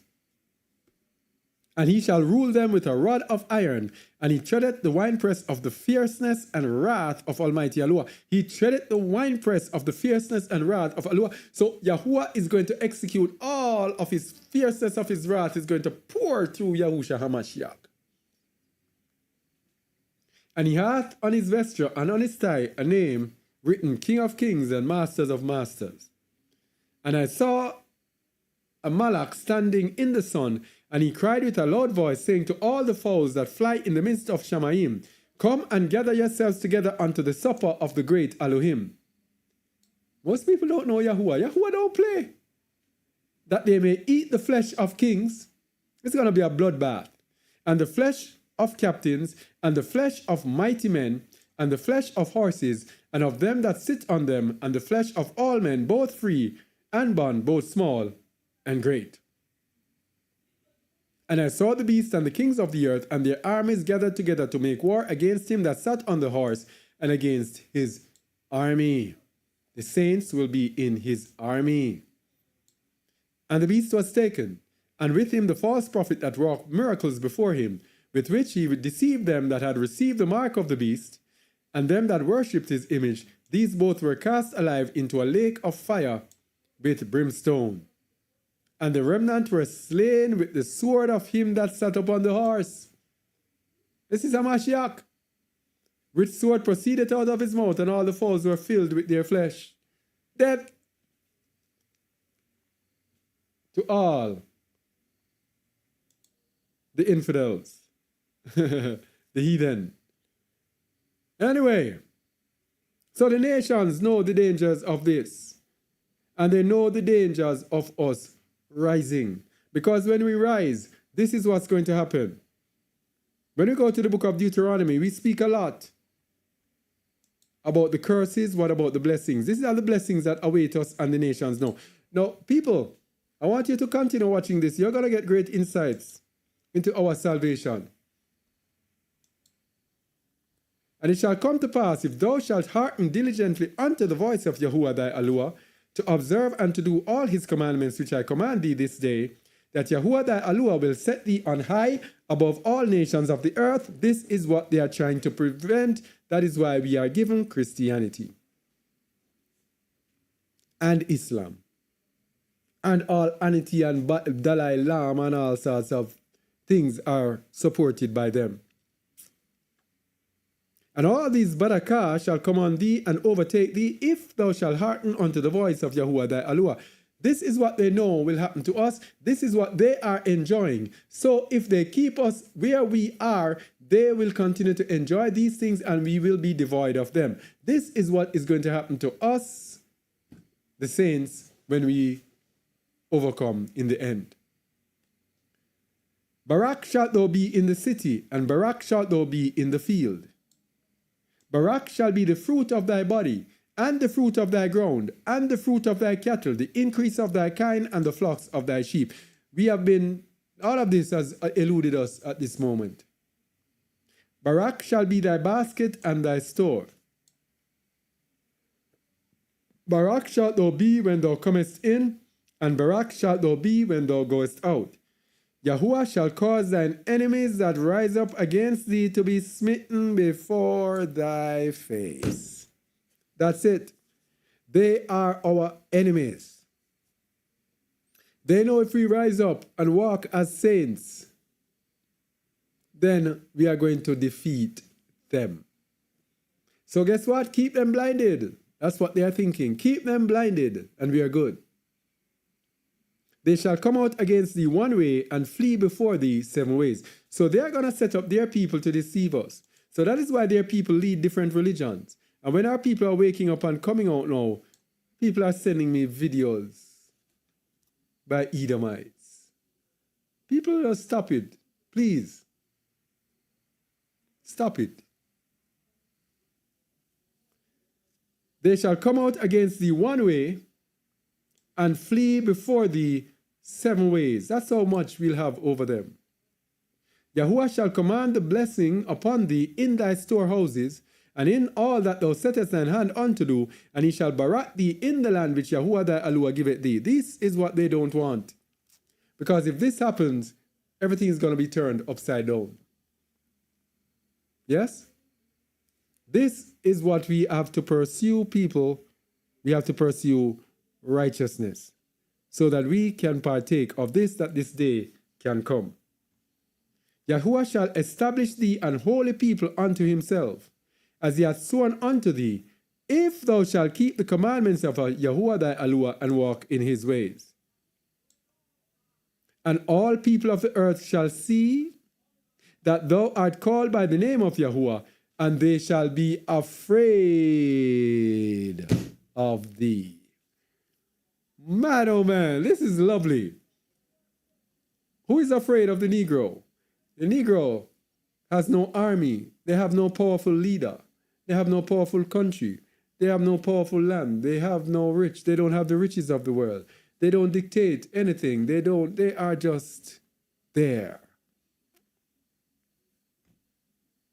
And all people of the earth shall see that thou art called by the name of Yahuwah, and they shall be afraid of thee. This is Isaiah chapter 61. I just need to touch it for confirmation. This just comes to mind. Isaiah chapter 61, verse 9. And their seed shall be known among the Gentiles, and their offspring among the people. All that see them shall acknowledge them, that they are the seed which Yahuwah hath blessed. This is how it is going to be in the end. Let's get back. All right. And Yahuwah shall make thee plenteous in goods, in the fruit of thy body, and in the fruit of thy cattle, and in the fruit of thy ground, in the land which Yahuwah sware unto thy fathers to give thee. Yahuwah shall open up upon thee his good treasure, the heaven to give the rain upon unto thy land in his season, and to barak all the work of thine hand. And thou shalt lend unto many nations, and thou shalt not borrow. And Yahuwah shall make thee the head and not the tail. See it? We will be top. And thou shalt be above only, and thou shalt not be beneath. If that thou hearken unto the commandments of Yahuwah thy Elohim, which I command thee this day to observe and to do them. You see why it's important for them to give us a religion that says the law is done away with? Because all that we just said and are saying is because we obey the law. So what do they say? Forget about the law. The law is done away with. The law is Old Testament. We're in a new covenant. We're in a time of grace. We don't have to obey any law. This lawlessness keeps us away from this prize. And thou shalt not go aside from any of the words which I command thee this day, to the right hand or to the left, or to go after other gods to serve them. We have to obey the commandments. So this is why we tell you that today in the New Testament, it is the law and the testimony that protects us from going into error. Because it says, if we don't turn to the right or to the left, then we will not go after other gods to serve them. So the nations organize themselves against us through the spirit of anti-Messiah. And here we go again.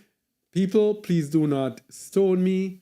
Please do not turn off YouTube and go somewhere else when you see me bringing, oh, it says we are in and out. I don't know.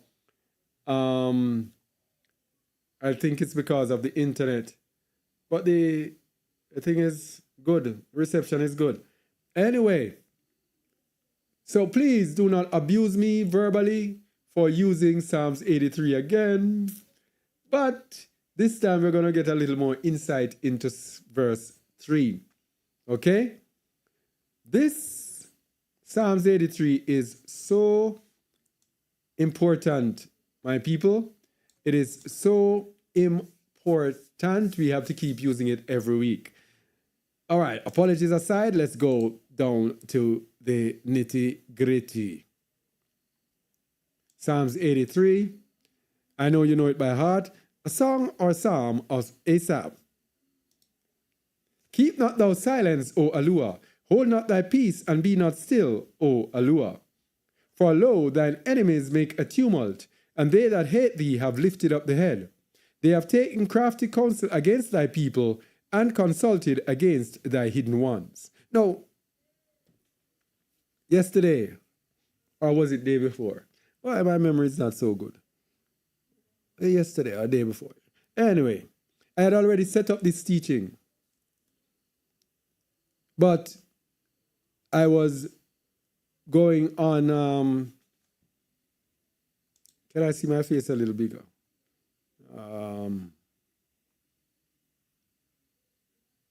Where is it?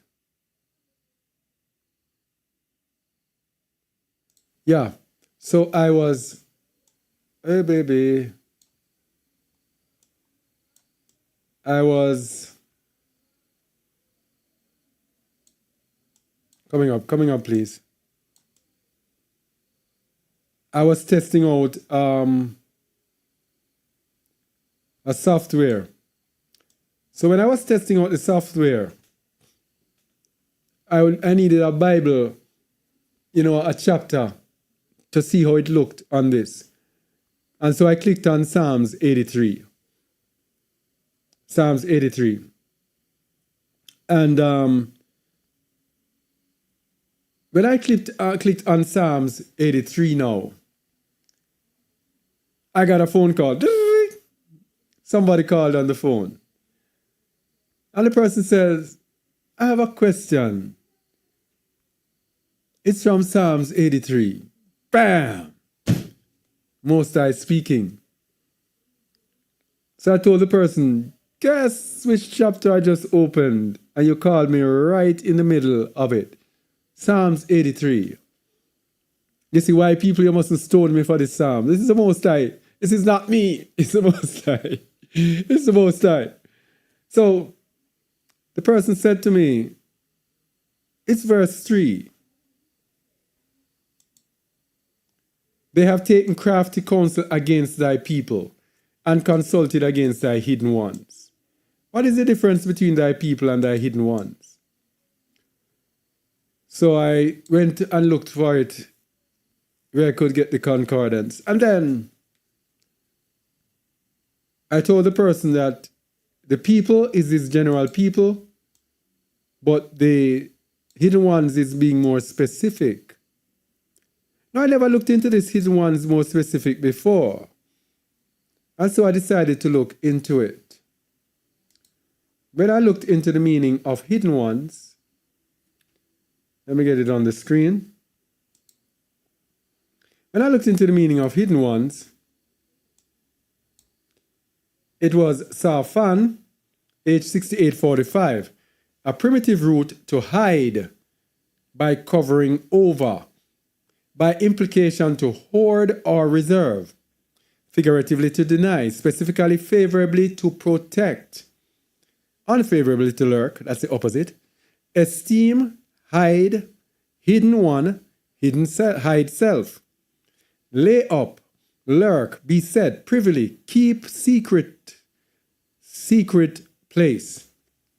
So I decided, let me go and see the different uses across different translations. And so I went to compare. Where am I? So what am I? I thought I was on the Bible. Sorry about that, people. So I went to compare. So in the different translations, let me just run through some of the translations. Against your people, they deal treacherously in design and consult against your holy ones. Now remember, earlier we had looked at saints. And we looked at saints, that means sanctified ones or holy ones. So these are his saints. They have consulted against your holy ones, your saints. Bible in basic English. They have made wise designs against your people, talking together against those whom you keep in a secret place. I want you to get all the meanings together. Those who you keep in a secret place, the hidden ones. Remember earlier we were talking about the sleeper cells, and we said the Most High has his people who he protects, and he keeps, and he sets aside and sets apart for himself. These are hidden. The nations know this. So the nations strive and do their best to try to conspire against his hidden ones. So the Most High hides these people in a secret place. That is why it says in Psalms 91, he that dwelleth in the secret place of the Most High shall abide under the shadow of the Almighty. They are under his protection. Hidden ones. And in the Brenton, it tells us that these hidden ones are his saints. Against thy people they have craftily imagined a device and have taken counsel against thy saints. Thy people refers to the whole Thy people refers to the whole nation. Yes? Thy people refer to the whole nation. But the hidden ones are his saints, his set apart ones. With cunning they scheme against your people and conspire against those you cherish. You know something? Those you cherish here. I'm telling you that this teaching is such, I love this teaching. There's so much that you can get from this. And so much that I have gotten, even when preparing this teaching. A few days ago, maybe the day before yesterday, I woke up. When I woke up with this joy inside of me. Now, usually I'm so burdened. I'm going to be honest with you. I'm so burdened that this joy is not there. So many things to think about, so many things on my mind and pressure, all sorts of things to do with the word and the will of the Most High and the way of the Most High. So I woke up and I was singing and I was I had such joy within me. And the joy of Yahuwah filled me. And I felt so joyful in him. And I felt such love from him. And it's after I did this, I realized why the Ruach did this. To show me that he cherished me. Because let me tell you something. In my walk, in my journey, most of the time I don't feel like he cherishes me. Because the weight of what I have to do, it is so heavy. And the checks and balances are there. It is like I cannot slip from the right to the right or to the left. I don't have space for error at all. It is like I always have to be on the straight and narrow. So always focusing on being on the straight and narrow. You don't feel that. And yesterday or the day before, I felt that. And when I read this verse, I was saying, that is why the Most High is showing those he cherishes. They are sly, the CEV, and they plot against those you treasure. So the saints are those, let's go and see the saints. They are the holy ones. They are the ones that are kept in a secret place. These are the ones that he cherishes. These are the ones who he treasures. And the Darby, he describes them as his hidden ones. His treasured ones in the ESV. In the Good News Bible, it says, against those you protect. So people, his saints, you are protected.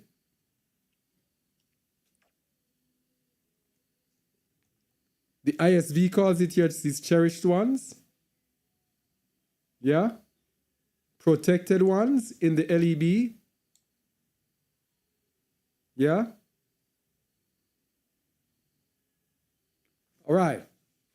So that gives us an understanding now of his saints. And Yahuwah preserves his saints. There is going to be a preservation of the end time people here. Let me tell you something. The Most High is going to preserve some. Some, yes, might have to. The perfection of some might even have to come in death. Yes? Because we just will not want. Yeah. We just will not want. The screen is not shown on YouTube. Oh, anyway. Yeah. So protecting his people. Let's just continue in Psalms 83 before we go into the preservation of his hidden ones. Psalms 83. Let's go back. Verse 4. They have said, come and let us cut them off from being a nation, that the name of Yasharal may be no more in remembrance. Now, people, are we getting the true understanding of the good news of the Bible? We should be. Because they told us and they gave us Christianity, which is a fallacy, a farce. Christianity cannot embrace all these verses or explain all these verses.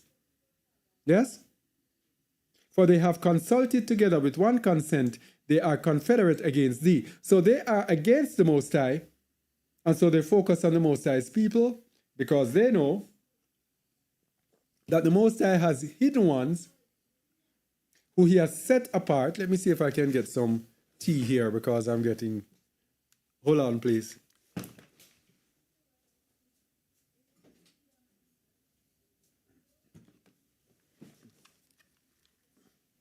Yeah, they know that the Most High has his hidden ones. So an enemy of the Most High is an enemy to us. So therefore, that is why we are the enemies of the nations. Do not ever, ever think that the nations love you. Do not ever, ever think that they have your best interests of heart. They want to destroy you. Yes? They want to destroy you. And we have the nations here. The tabernacles of Edom, and the Ishmaelites of Moab and the Hagarenes, Gebal and Ammon and Amalek the Philistines with the inhabitants of Tyre Assur also is joined with them. They have holpen, the children of Lot, Selah.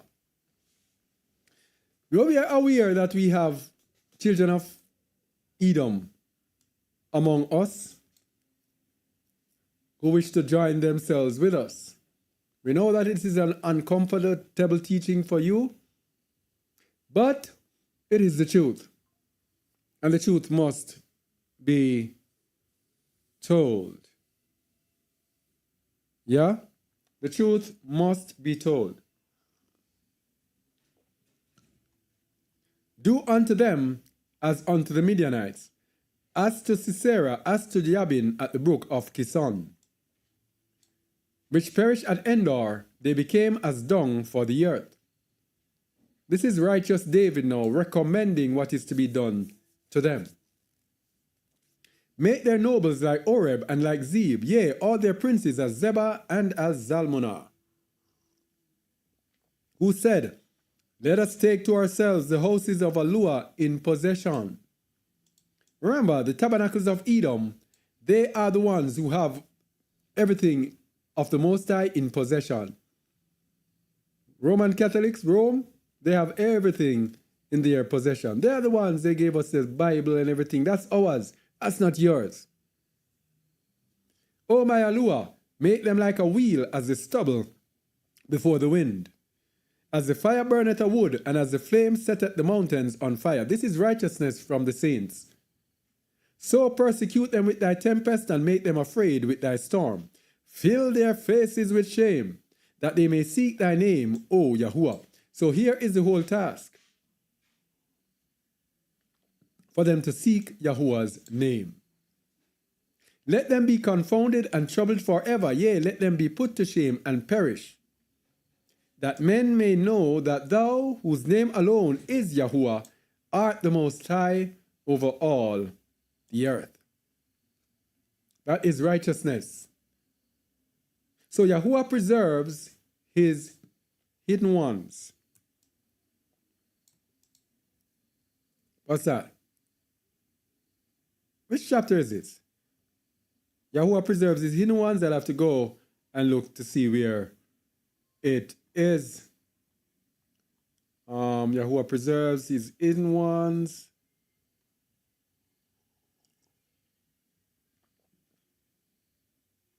I don't know which verse is that. Anyway, let me see what's the next one. Yeah, Yahuwah preserves his saints. I don't know where that verse one was. Psalms 31 verse 23. Yahuwah preserves his saints. O love Yahuwah, all ye his saints, for Yahuwah preserveth the faithful, and plentifully rewardeth the proud doer. What we are going to show here is the necessity of us to be saints of the Most High, knowing that that is where we have preservation. Psalm 97 verse 10, ye that love Yahuwah hate evil. He preserveth the souls of his saints. He delivereth them out of the hand of the wicked. That's the advantage of being a saint. He keepeth the paths of judgment, and preserveth the way of his saints. He preserves their way so they do not stumble. Yeah. That's Psalms chapter 2, verse 8. Now, the question is, why do the nations target this one nation? And we said it from the beginning. They know the saints are their threat. Daniel 7:27. And the kingdom and dominion and the greatness of the kingdom under the whole heaven shall be given to the people of the saints of the Most High, whose kingdom is an everlasting kingdom, and all dominions shall serve and obey him. So that dominion is of Hamashiach, an everlasting kingdom. So let's get a reminder of who are the saints. Psalms 148 verse 14.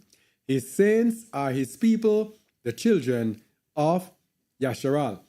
He also exalted the horn of his people, the praise of all his saints, even of the children of Yasharal, a people near unto him. Praise ye Yahuwah. The praise of all his saints, even of the children of Yasharal. So all his saints are of the children of Yasharal. So, as we said, the saints have been given into their hands in the end times. We know we are in captivity, but the saints will be awakening, and this is the problem. Saints will be awakening in the end time because they will be given into the hand of the wicked. Daniel 7:25. And he shall speak great words against the Most High, and shall wear out the saints of the Most High, and think to change times and laws, and they shall be given into his hand. The saints shall be given into his hand until a time and dividing of times. Revelation 13:7. And it was given unto him to make war with the saints, and to overcome them. And power was given him over all kindreds, and tongues and nations. So the end time beast is going to have a latitude here that never before. Going to have power over the saints, and they shall be given into his hand. Yeah? So the beast will have power over the saints, and being given into their hands mean they will have power to deceive the saints. And how is going to deceive the saints? He's going to speak great words against the Most High. He's going to come with Yahusha is Yahuwah. He's going to come with lunar Sabbath. Yes? Lord done away with. All of those things to weary out the saints. Yeah?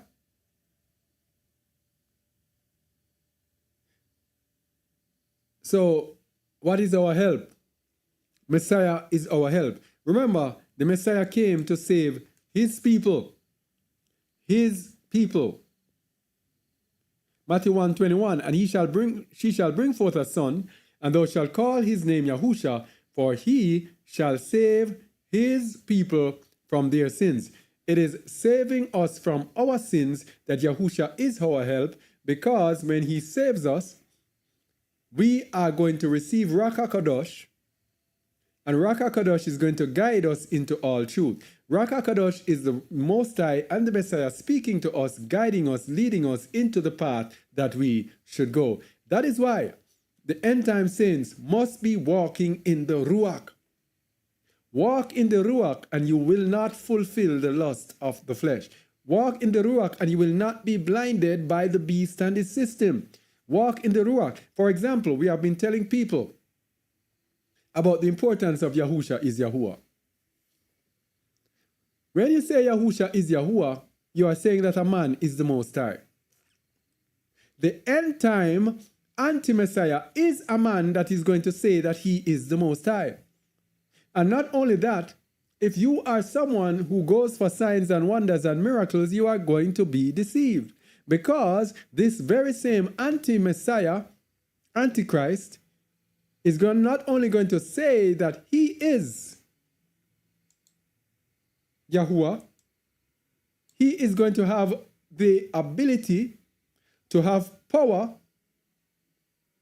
to show that he is equal to the Most High. This is a man that is going to have such great power. It's the same thing that we told you with Hamashiach when he was here. It was a man that had those powers. The anti-Messiah now is going to be an evil man who is going to have those powers and manifest even greater power than Yahushua Hamashiach showed, because he is going to have power over the elements. The sun is going to can tell the sun to stop and when the moon to rise. Yes? He's going to have that power. So if you believe Yahushua is Yahuwah, you are going to be easily deceived by this. So Messiah came to save his people. Acts 5:30. The Alua of our fathers raised up Yahusha, whom ye slew and hanged on a tree. Him hath Alua exalted with his right hand, to be a prince and a savior, for to give repentance to Yasharal, and forgiveness of sins. Forgiveness of sins and repentance to Yahusha, so salvation for the saints to Yahusha HaMashiach. Now the saints will be rescued. What is this? Yeah, the saints will be rescued by Hamashiach through the magnified law. Remember, we are trying to show you that you cannot separate the saints from the Torah, and you cannot separate the saints from Yahusha HaMashiach. Psalms 50, verse 5. Psalms 50, verse 5. Gather my saints together unto me, those that have made a covenant with me by sacrifice. So his saints will be those who have made a covenant by sacrifice.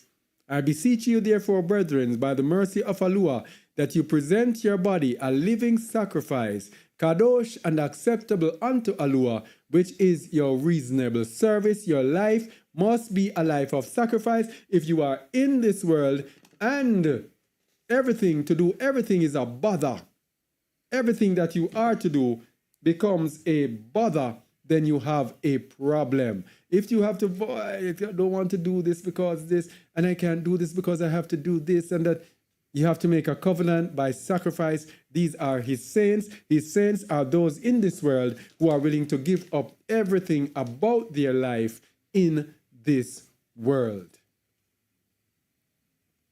Isaiah 42, verses 19 to 25.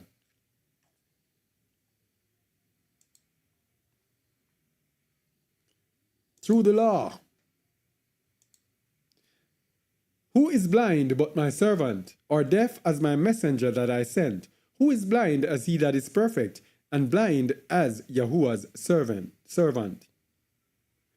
Seeing many things, but thou observest not, and opening the ears, but he heareth not. Yahuwah is well pleased for his righteousness' sake. He will magnify the law and make it honorable. So what we are showing is that the saints will not be the Old Testament saints. All right? It will be, the saints of today will not be Old Testament only, rather. They will be walking in the magnified law. The magnified law. That is, the walking with the law in our hearts, with the spirit of the law in our hearts. But this is a people robbed and spoiled. They are all of them snared in holes, and they are hid in prison houses. They are for a prey, and none delivereth, for a spoil, and none saith, restore. That's us today. Who among you will give ear to this? Who will hearken and hear for the time to come? He's telling us that most people won't understand what we're saying. Who gave Jacob for a spoil, and Yasharal to the robbers? Did not Yahuwah, he against whom we have sinned? For they would not walk in his ways, neither were they obedient unto his law. You see law again? The saints have to obey his law. Therefore he hath poured upon him the fury of his anger, and the strength of battle, and it hath set him on fire round about, yet he knew not, and it burned him, yet he laid it not to heart. So all these things happened to us, and we were burnt. Yes? The fire was round about us, the battle was around about us, but we did not know. And we got burnt, yet we did not lay to heart. We didn't even know that all these things were happening to us because we were Israelites. Yes? We did not know. So the leaders of the world also did not know that Yahushua HaMashiach was the one that was to be sent for the saints. 1 Corinthians 2:7. But we speak the wisdom of Alua in a mystery, even the hidden wisdom, which Alua ordained before the world unto our splendor,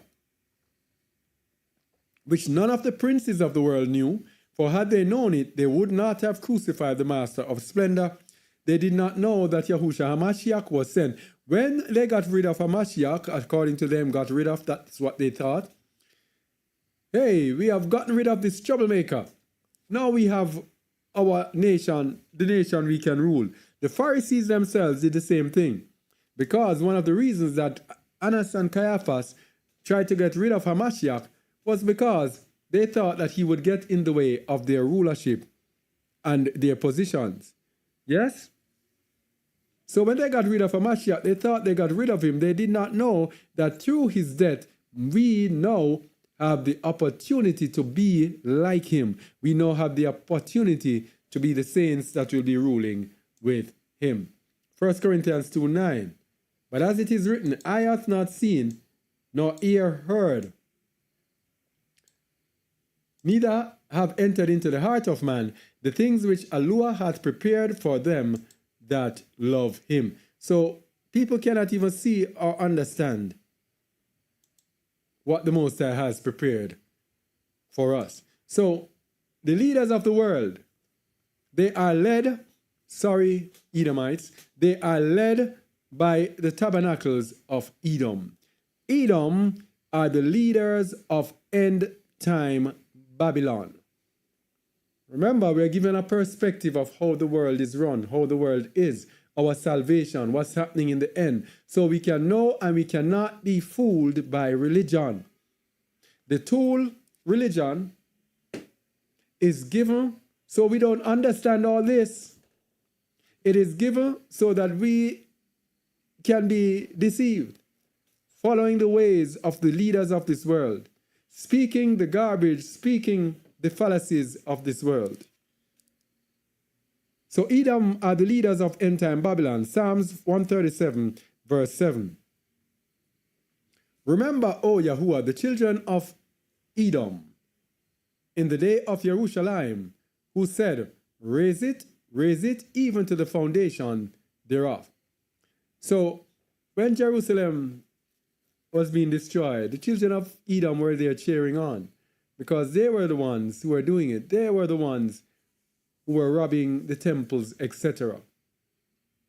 Verse 8, O daughter of Babylon, tabernacles of Edom, leaders of Babylon, who are to be destroyed, happy shall he be that rewarded thee as thou hast served us. Happy shall he be that taketh and dasheth thy little ones against the stones, dashing thy little ones against the stones. Why is it saying this? Because it's the same thing that they did. Remember in verse 8 it says, as thou hast served us.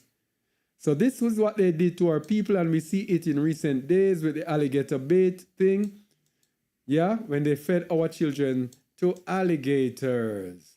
This is no different. The tabernacle of Edom has not changed. I don't know why people are contemplating who the Edomites are. If you study the scriptures, it is very easy. So the saints will be dashing their little ones against stones. Can you imagine that?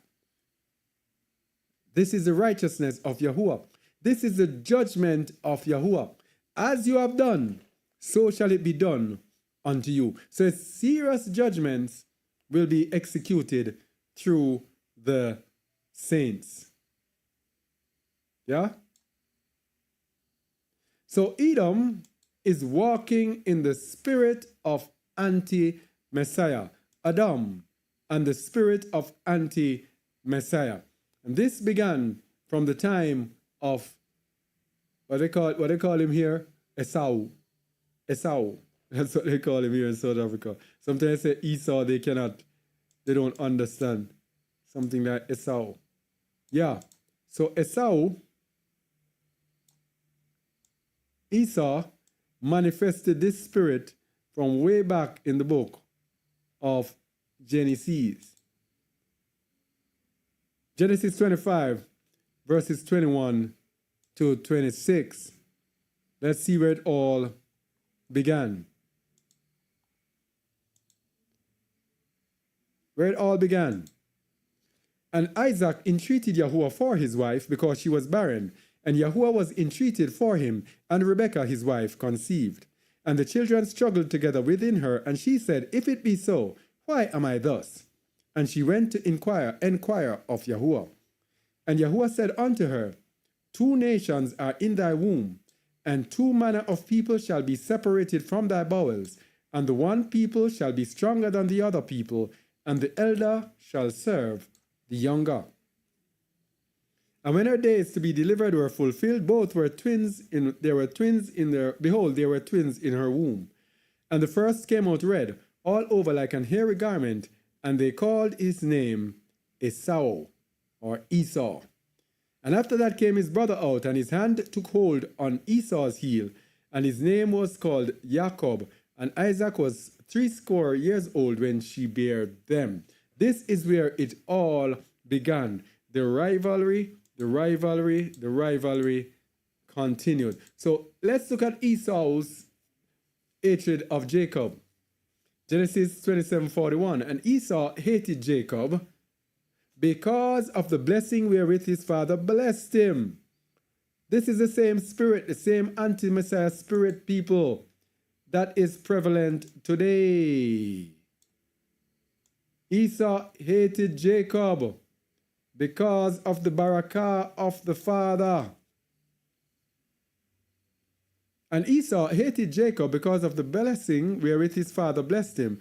And Esau said in his heart, The days of mourning for my father are at hand. Then will I slay my brother Jacob. And he has never stopped.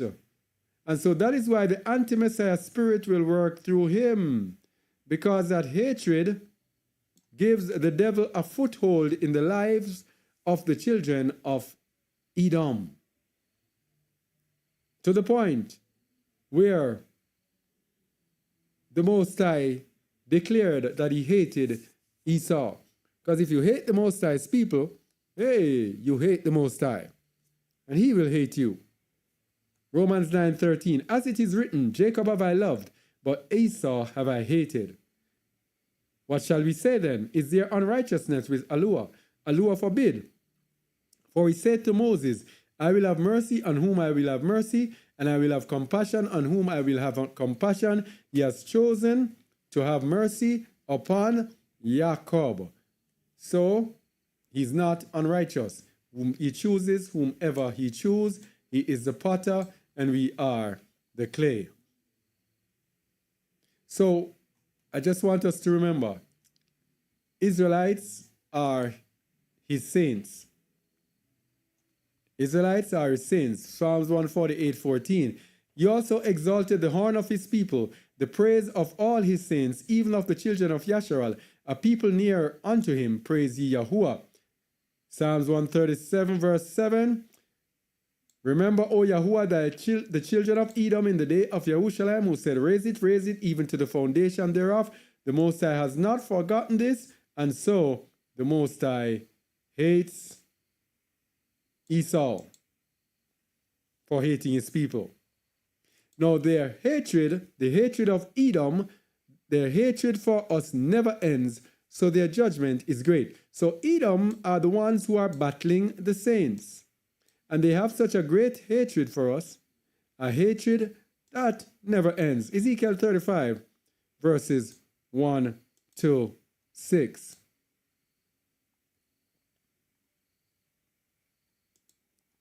Ezekiel 35. Moreover, the word of Yahuwah came unto me, saying, Son of man, set thy face against Mount Seir, and prophesy against it. Mount Seir is the headquarters there of Edom. And say unto it, Thus saith Yahuwah Alua, Behold, O Mount Seir, I am against thee. So because the Most High is against them, they are against us. And the more they are against us, the Most High is more against them. And I will stretch out my hand against thee, and I will make thee most desolate. I will lay thy cities waste, and thou shalt be desolate, and thou shalt know that I am Yahuwah. Because thou hast had a perpetual hatred, and hast shed the blood of the children of Yasharal by the force of the sword, in the time of their calamity, in the time that their iniquity had an end. And this they did before, this is what they're going to do again. when our people are being delivered, ready to go back into the land, these Edomites are going to come at us again. Therefore, as I live, saith Yahuwah Alua, I will prepare thee unto blood, and blood shall pursue thee. Sith thou hast not hated blood, even blood shall pursue thee. So they are slated for destruction. And we already looked at the fact that they are the leaders of end time Babylon. So Edom gave us their Antichrist religion to blind our people. We are coming to an end now. Only hope we learned what we are to learn out of this, because there's so much more. I could go on and on, but I have to stop here.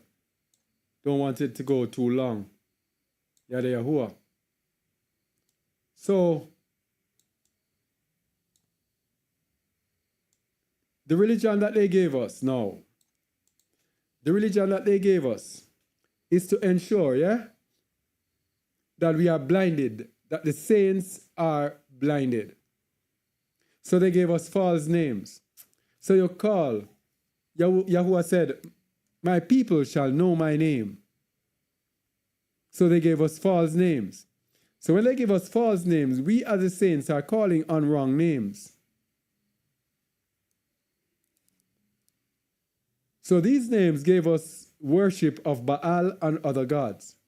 So the gods that have always been the opponents of the Most High in the end times, these are the gods that they gave us to worship. So we cannot know the true right worship of the Most High. This is what Edom has given to us. They gave us Christianity. So the Ruach of anti-Messiah is working through the kings of Edom. And they even gave us a false Messiah, Jesus Christ. We have a video on this channel called Who is Jesus Christ? Let me tell you something about that video. That video did so well. I did it like a documentary, a mini documentary. And it was so well. I think probably one of the best videos that I did, because I spent a long time on it, putting it together, because it came to me that this video is probably the most important video I would ever do, because it is explaining who is Jesus Christ, so the people can actually know the truth. And let me tell you something, it did so well for a time. Then YouTube hit it. YouTube has done a number on our channel. Our channel could have had many, many more subscribers, many more people viewing, many more.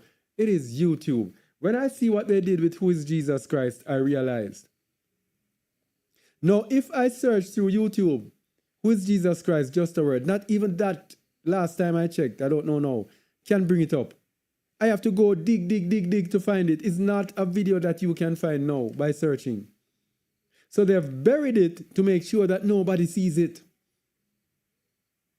So I'm showing you that Christianity works with the nations.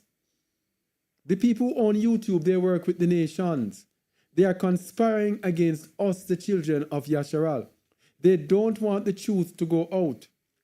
That is why even our website, justaword.org, struggles in the YouTube algorithm. In the early days, man, I used to get thousands of people to that website.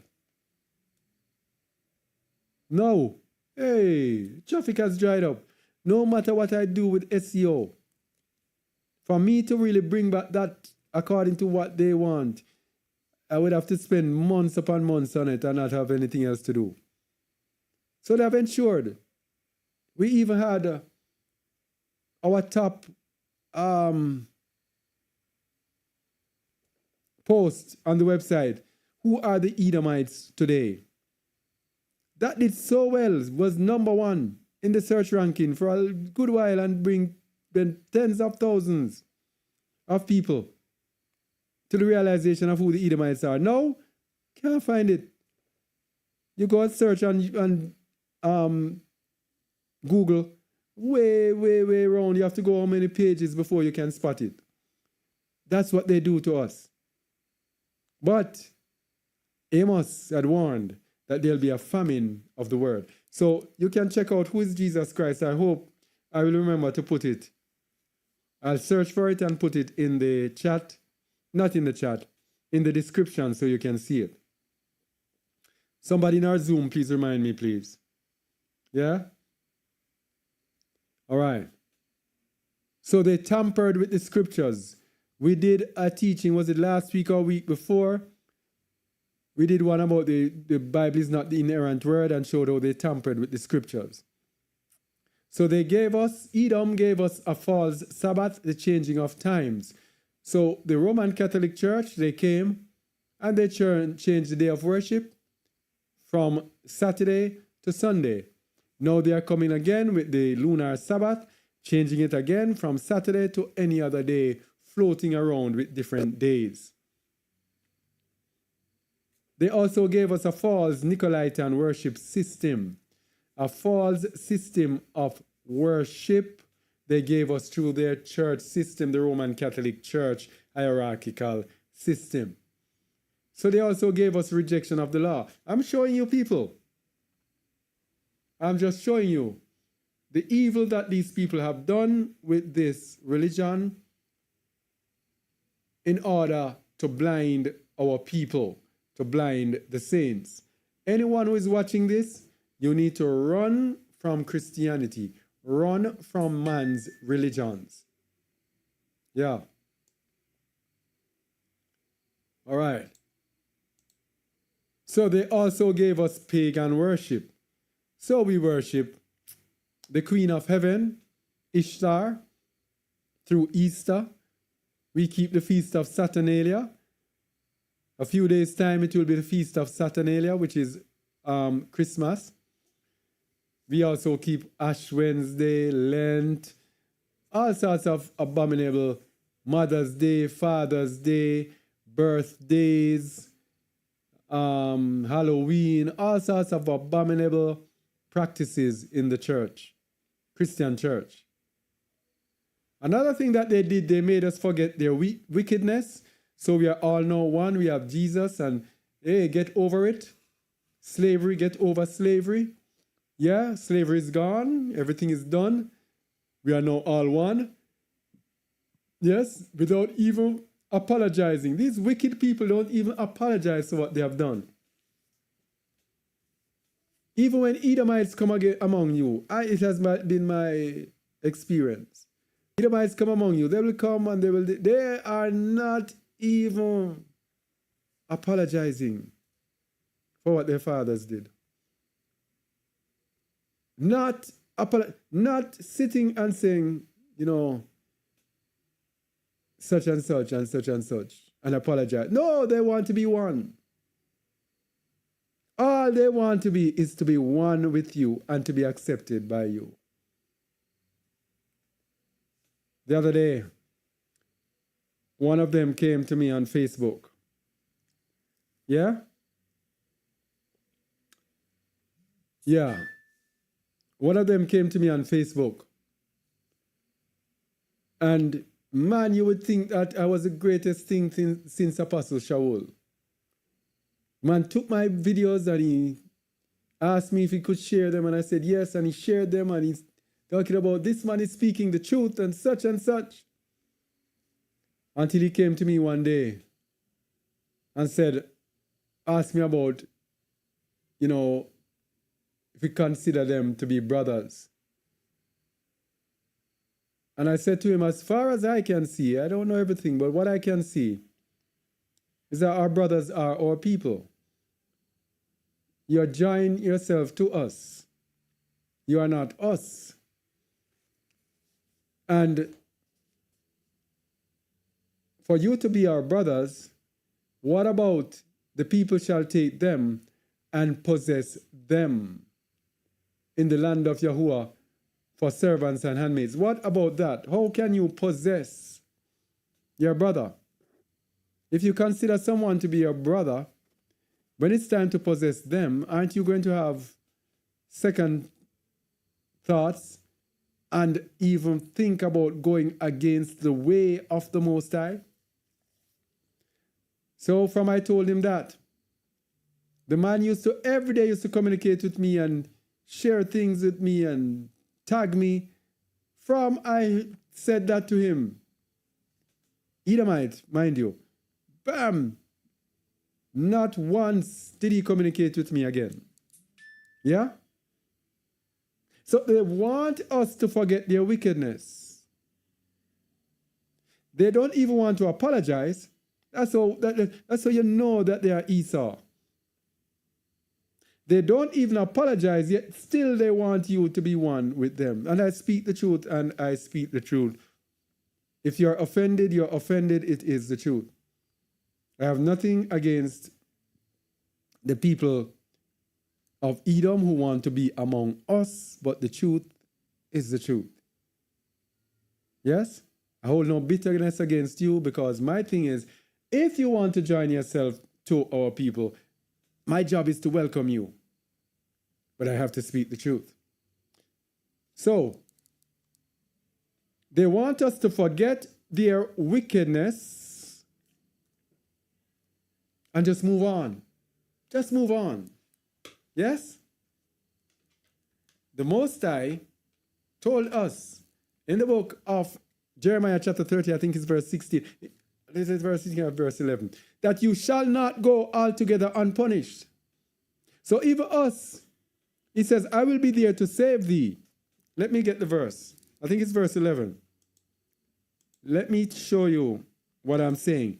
These people want us to forget everything. But what did the Most High say to us? For I am with thee, saith Yahuwah, verse 11. For I am with thee, saith Yahuwah, to save thee.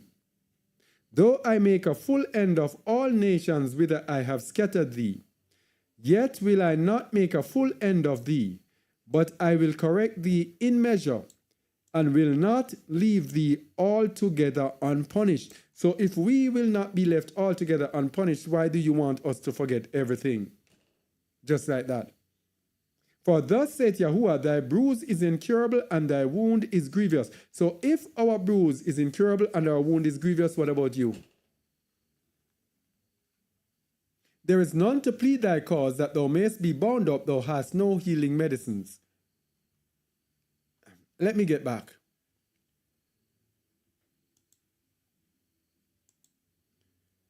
So number 10. Yeah?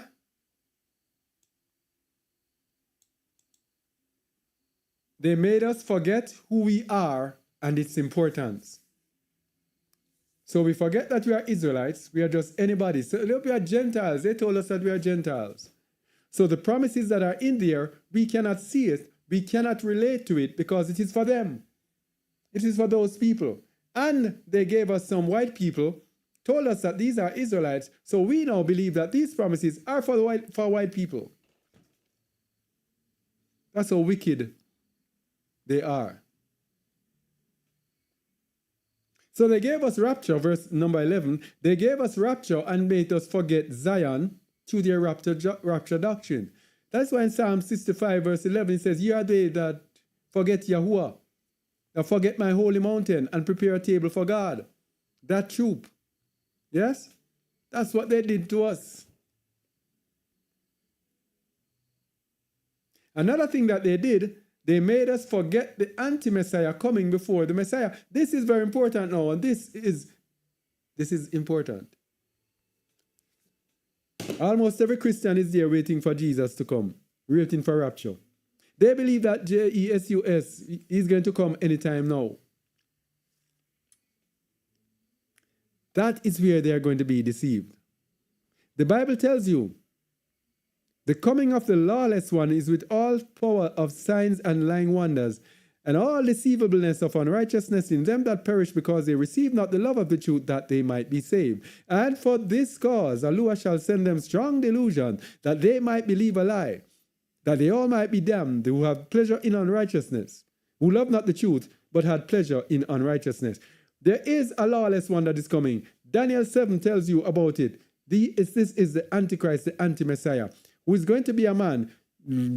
Isaiah 14 tells you as well, from about verse 12. He is going to come. 1 Thessalonians 5, I think again. He's going to come and say that he's a man. So they made us forget that there's an anti-Messiah that is coming first. So the Christians have their minds set on being raptured away. So when this anti-Messiah comes and declares himself as Jesus, they're going to say, but this must be Jesus then. So the rapture must be later. They're going to start thinking all different sorts of things. Yes? So by making us forget this, the end time is totally thrown out of sync. So we are not waiting for the Messiah now. We are waiting for the anti-Messiah to come first, and then a Mashiach is going to come and destroy him. Yeah? So, the saints, the true saints, the hidden ones of the Most High, they are hidden, protected in secret places, protected by the Most High. They are the danger to the nations. These are the dangers. These are the people who are going to flog and whip the nations. So it's imperative and important that they don't know them.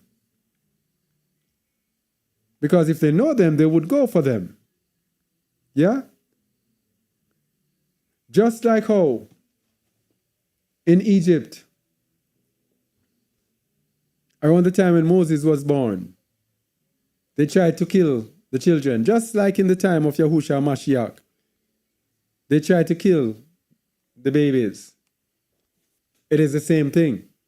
If they know who these saints are, they are going to go after them. So these saints are the hidden ones, the protected ones. The Most High keeps them as the apple of his eye. And so these saints are those who the Most High is going to use to execute his judgments upon the heathen in the end time. These saints will at this time be humble, meek, calm, patient, full of faith, have works, have charity, have service of Yahuwah. They will be walking in the fruit of the Ruach. And that is how they're hidden. Because they are going to look harmless. They are going to look harmless. And so when it's time for the Most High to execute his judgment, then these people will be a surprise. Remember the children of Yasharal, when they were coming out of Egypt. In Egypt, they were what? They were slaves. They were beating sticks. They were whipped. They were flogged. They could not organize themselves together. They could not put up a front against the Egyptians. But when they came out, what happened? By the time they reached Jericho, by the time they reached, where did they, what is that city called again? The one with Rahab the harlot. By the time they reached to her city, and she heard what they did with Ai and Jericho, she was willing to sell out her people because of the fear that they had for Yahuwah's people. So these harmless slaves have now come together. And guess what happened? Having come together, these slaves are now a dangerous weapon in the hands of the Most High. All right? So today, I hope you understand now the nations. And the nations know who these saints are, the children of Israel. They know who the Israelites are, but they don't specifically know the hidden ones. I don't think so. So they know who the children of Israel are. So the whole world, this world is run to deceive, to destroy the true children of Yasharal and the hidden ones among them. Yes? That's all this earth is run for. So do not ever believe, don't let any nation or any people believe that they love you. Because you stand in their way. And many people who come, even the other nations who come among you, they come among you because of fear.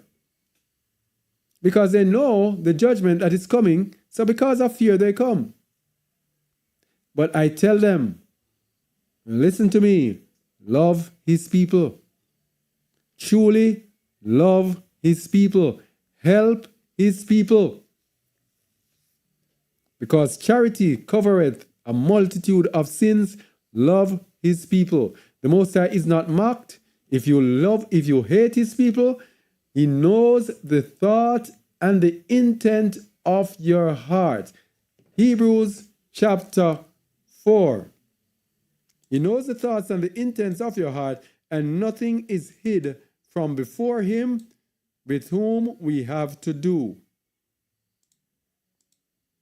So don't think you can pay him lip service or act. For the word of Yahuwah is quick and powerful and sharper than any two-edged sword, piercing even to the dividing asunder of soul and ruach, and of the joints and marrow, and is a discerner of the thoughts and intents of the heart. Neither is there any creature that is not manifest in his sight, but all things are naked and open unto the eyes of him with whom we have to do. He sees everything. He knows everything. If you don't love his people, find a way to love them. If you don't genuinely love his people, find a way to love them. Yahuwah is not mocked. All right? So, that is what I have for today. What did I do? 2:36 I have here.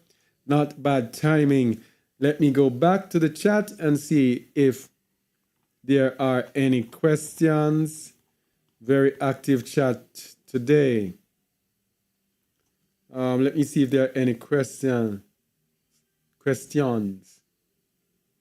I'll put it right here. No, let's put it right. All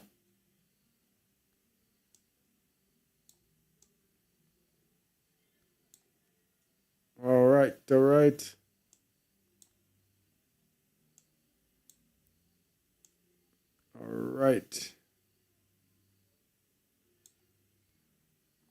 Okay, let me get this.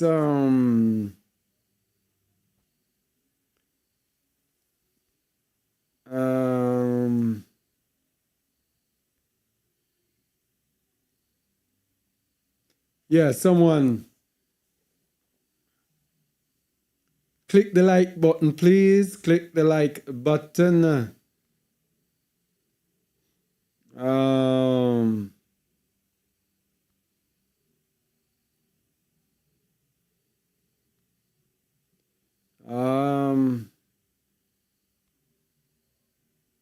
Someone said if our immediate ancestors would see us, they wouldn't believe their eyes.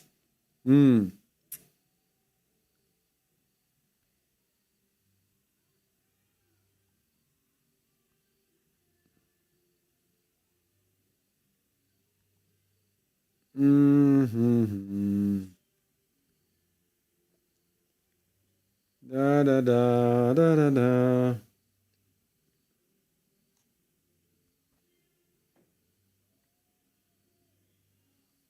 I don't see any.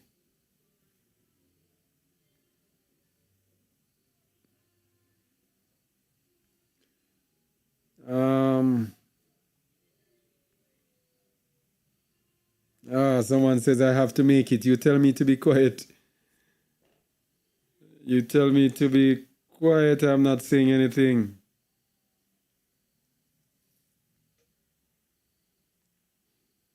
Shabbat Shalom. Question: was the Messiah the first person to resurrect from the dead? Messiah resurrected Lazarus. We heard about Elisha. Oh, that boy appeared to be dead and he resurrected him. We hear about Shaul resurrecting a child. But the Messiah was the first person to be truly resurrected from the dead. That is dead and made to live again forever. That's the difference. Because they were resurrected and they went on to die again. But Hamashiach lives forevermore because he has gone to be seated at the right hand of the Father, and at the right time he will be returning. And when he was resurrected, he was seen of the apostles, etc., for many a days before he left and went up, and he's going to be returning. All right.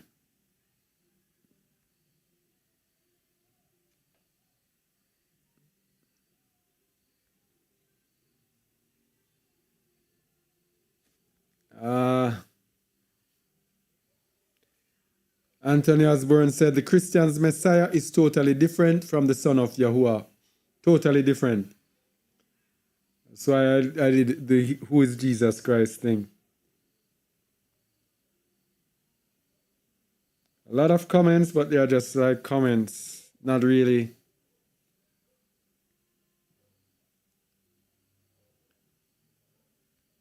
Someone says, soon come to pass, beloved, don't be deceived. Seeing Child says, that secret place may be right under their noses, but they cannot see. All praises to the Most High. Azariah ben Yehuda says, Abaya's children are right and have been under their noses and they never saw. It's the Father's will. He's got his eyes on us, we his apples. Someone says, Azariah says, to this day I believe that Italy invaded, although unsuccessfully, Ethiopia to confiscate the Ark of the Covenant. The Most High had them running back to their Pope empty-handed. Brian Bino said, this teaching goes well with the teaching, are you following another gospel? I'll have to try and remember to put the link here as well.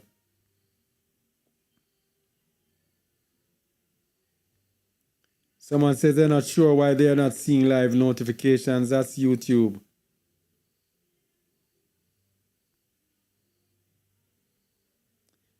Please clarify what is the faith of Yahusha. The faith of Yahusha is walking as he walked. 1 John 2:6. He that saith he abideth in him, ought himself so to walk as he walked. It is having his faith, having his belief, having the faith that is faithful unto death. As it says in the book of Revelation, and he overcame him with the blood of the Lamb and the word of their testimony, and they loved not their lives unto the death. It is the faith, having the faith of being willing to give up our lives for our friends. Greater love hath no man than this, than a man give up his life for his friends. All right? So this is the faith of Yahusha, having his faith, the strength of his faith that would say, nevertheless, not my will, but thy will be done.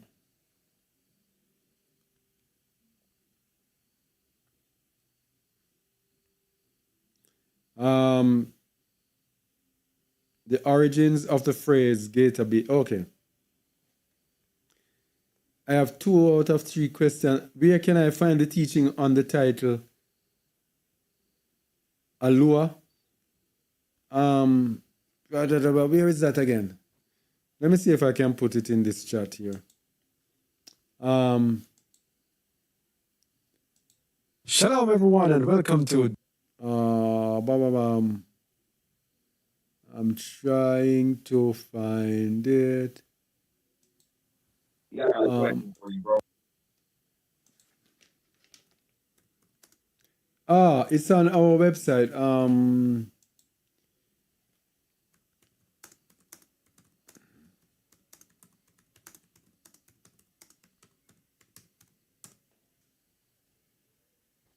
Yeah, this is probably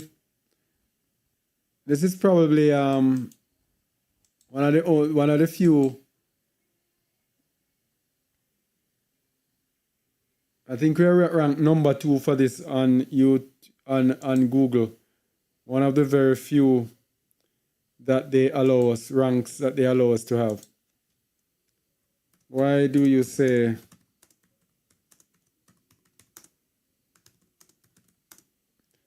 let me tell you something. The things that you ask here, all you have to do is go on justaword.org. Yeah? And search there. There's a very good search there. You'll probably find anything that you're looking for. You can find it there. Eunicio? Yeah. What is the issue with the Sefer Bible? The issue with the Sefer Bible is that the person who does the Bible, who translated the Bible, believes that Yahusha is Yahuwah. We did a series of teachings on Yahusha is Yahuwah, and we did a teaching showing a verse that they mistranslated, and explained how they mistranslated it and how they have deceived people now. There's a wave across the world of people who are using those Bibles who are saying that Yahusha is Yahuwah. What will be a better version? My best version is the King James Bible. Reason being, no version is perfect, but I know the errors that are in the King James Bible. It is hard for me to be deceived. If I run to another translation, I'll have to relearn that translation to learn all the errors in there over again. So I stick to the King James Version, in which I can show people this is out of place, that is out of place. As I was showing people today in the teaching about Matthew 5, when he's saying, if you break the commandments, you will be the least in the kingdom. You know, I can see all of those errors. Yeah.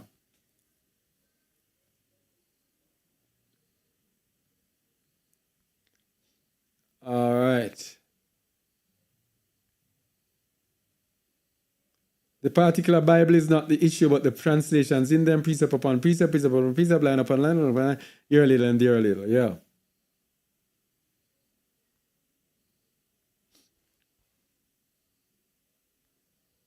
Yeah. The eSword has a multitude of translations, and that is what Brother Kazak uses a majority of the time. That's what he used to present. Yeah.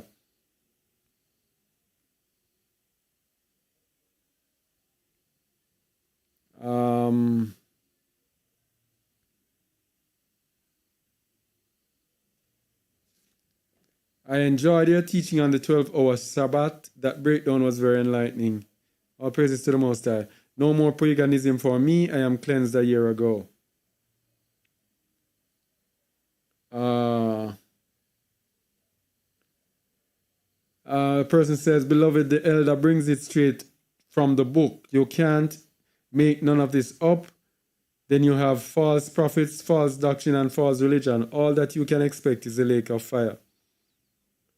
All right. It is credible how I've been serving the Most High since I was a child, and only to find out that I believed a lie. No more. Yeah.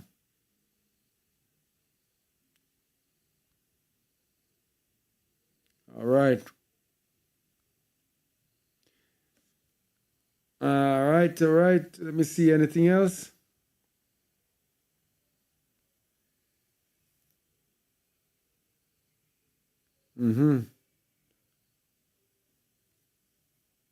They're talking about rapture. Raptured, all right. They don't realize they gathered tears and cast into the furnace. People are confused what it means to be taken or took. When you read the story of Noah, then the words should be clear. Very active chat today. Where was I again? Man, so much. How am I going to manage so much today? All of this deceit, and they want us to forget. I'm not filled with hatred. I'm just recently learning what a saint is from the teaching earlier in the week. I have served Babylon for years.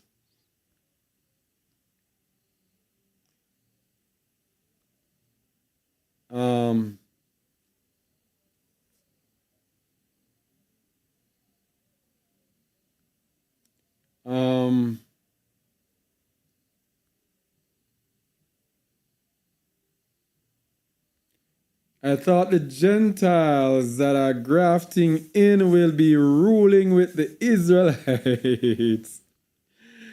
As they cleave to them. Glen Cedar. I'm thank you for this one. Let me pause here. I thought the Gentiles that are grafted in will be ruling with the Israelites as they cleave unto them. Aren't you ruling the world today? Aren't you ruling the world today? Yeah? The Bible tells us in the book of Daniel that the kingdom will not be left to other people. It will not be left to other people. It doesn't mean that other people will not be in there, but other people will not be in rulership. We have been given an all-inclusive version of the gospel. The Hebrew Israelites have given us a gospel that is solely Israel. They are right to a point. Yes? Solely Israel in rulership. Now, if the Gentiles will be getting anything, it has to be Gentiles. Let me tell you, that's why I tell the Gentiles, love his people. It has to be people who super love his people, are super genuine and super repentant for there to be any possibility. But it tells us what will happen to the Gentiles in Isaiah chapter 14. It tells us that the people shall take them and bring them to their place and possess them for servants and handmaids, and take them captives whose captives they were, and rule over their oppressors. So, in the book of 2nd Baruch, it tells us that some from every nation will be subject to your people. It never ever tells us that the world will be subject to the Gentiles. It's always our people. Why? Because we are subject to the world, to the nations, to the Gentiles. The Gentiles are ruling. Who are ruling the world today? Who are powerful and rich on the world today? Europeans, Chinese, we have the Indians rising, Japanese, all of those nations, those Gentile nations. Our nations are the worst, are the least. The Most High would have to spring a surprise on me to see Gentiles ruling with us. But all of his words tells us that his people will be ruling. Anyway.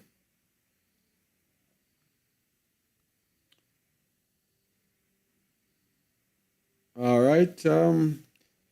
What about baptism? For the persons, the persons that want to go. Did I send you the phone number of the person in the Bahamas? I've been trying to find call the person in North Carolina, and it's ringing without an answer. So I guess I'll have to try again. All right. For better or worse, we are awakened, yet morally decrepit as ever in history. That's it. We are awakened, but not in righteousness.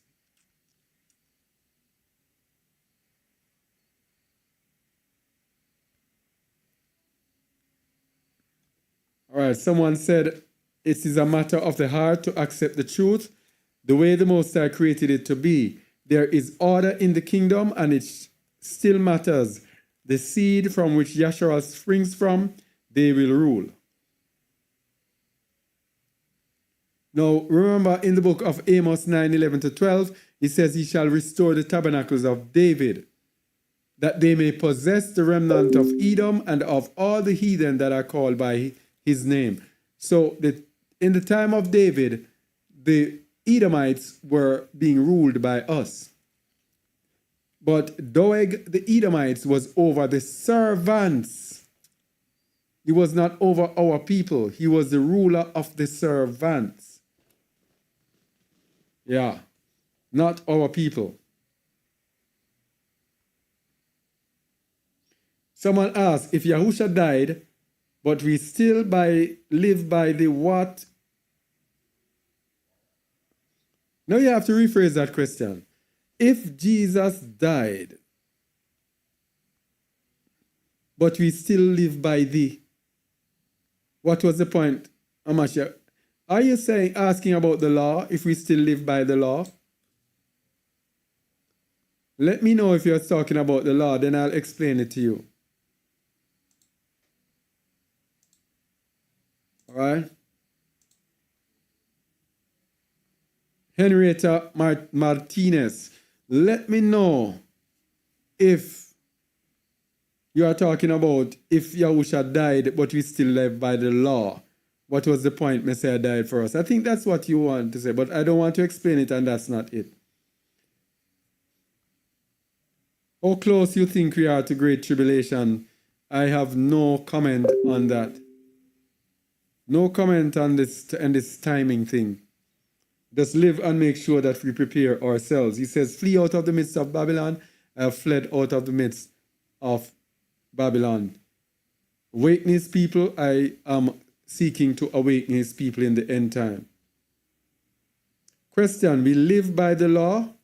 What was Messiah then sent for? The point in dying for us. Oh, I see your question now. All right. The point in the Messiah dying for us, and I want you to get this good, and this is something that most of our Hebrew Israelite brothers do not understand. People, I want you to be listening to me very carefully to get an understanding of Messiah and the law. Listen very carefully. All right, the law was given as a precursor to the Messiah coming, because the law was given to show us our imperfection. The law was given to wrap all of us under sin, to show that all of us were sinful and in need of redemption. Now, in showing up that our redemption cannot come through carnal means. Our redemption cannot be through our efforts, through our own selves, because we ourselves have been made deficient through the sin of Adam. Because Adam sinned, death has been given on every man, and the wages of sin is death, and so we will sin, leading us unto death.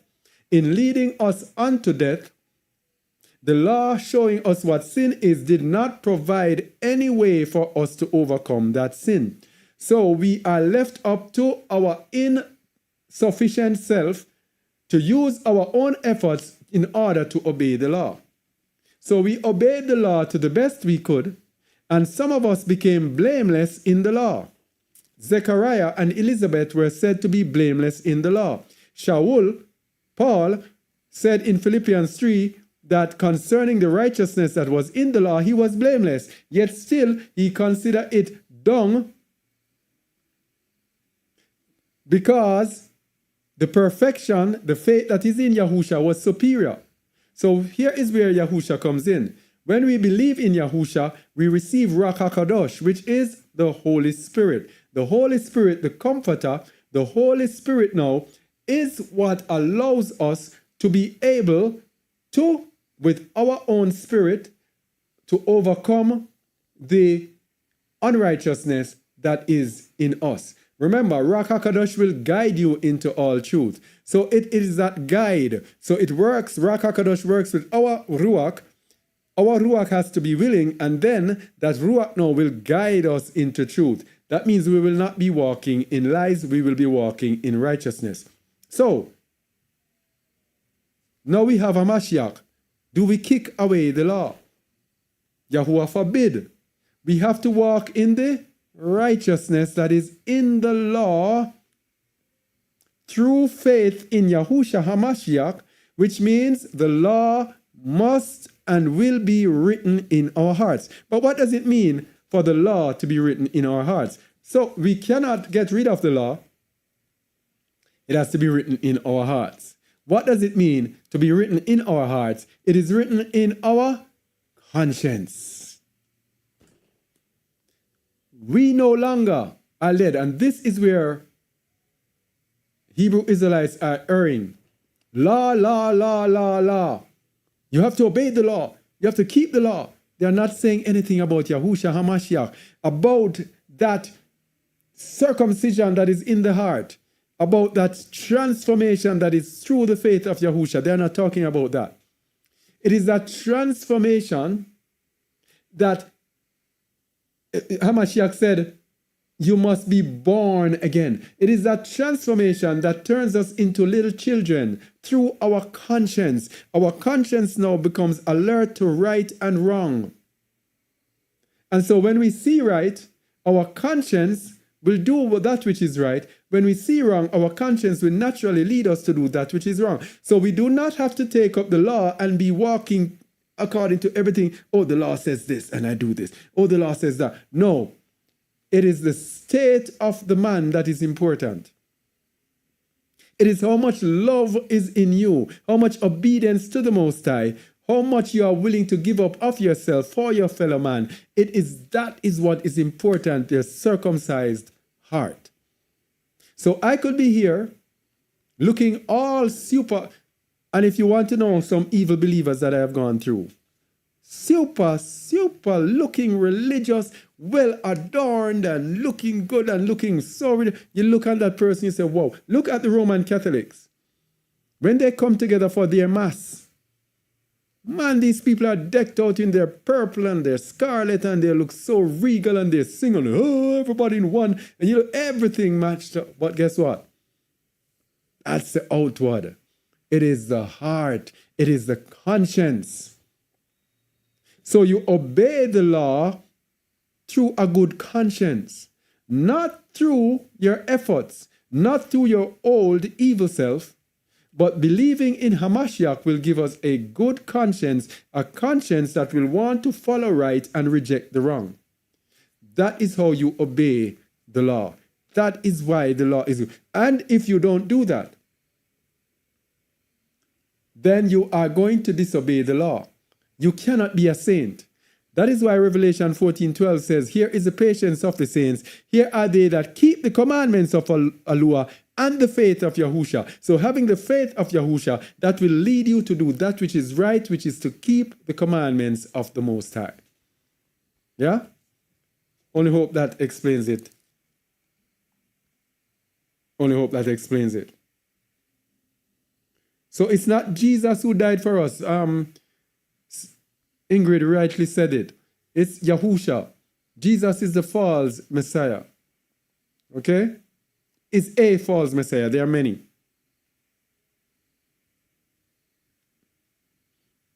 Yeah.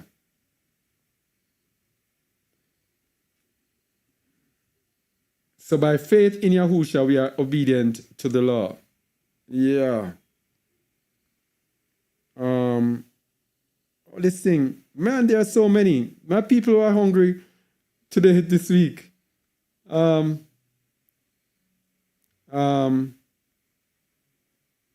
are we? Yeah.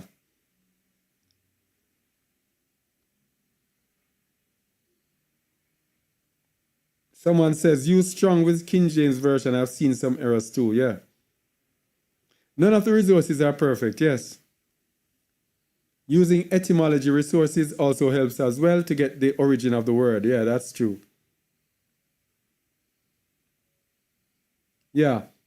Someone says whether a translation is suspect, that is what the Ruach is for. The Ruach will guide you into all truth. So you will see lies, and when you see lies and the Ruach guides you, it says, no, this is a lie, and you move away from the lie, and you guide into all truth, moving towards truth. Yeah. It is not meant for us to know the Bible like it's a fairy tale. That's what they do. So many times on threads I see people, I've read the Bible from front to back 4 times. I'm going to do it again. We must show ourselves to be, study ourselves to be approved. Yeah?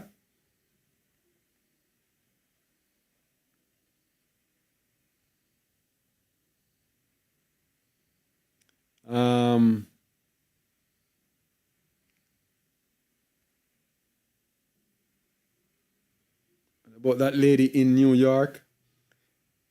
Yeah, that lady in New York, she has the Bahamas number, I think. Please send the number by email. Brian Bino, please email me again, and then I will reply with the number, please, because I'm not remembering at all. It's a privilege to be alive to witness prophecy fulfilled in real time in these last days. Flee from Babylon, I am concerned. Is the study of the history of words, including or etymology, including their origins, development, and how their meanings have changed.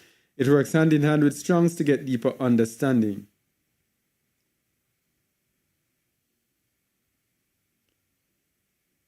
All right.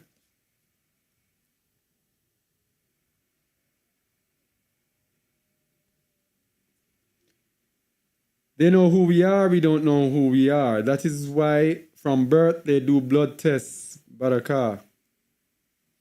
Yeah, that makes sense.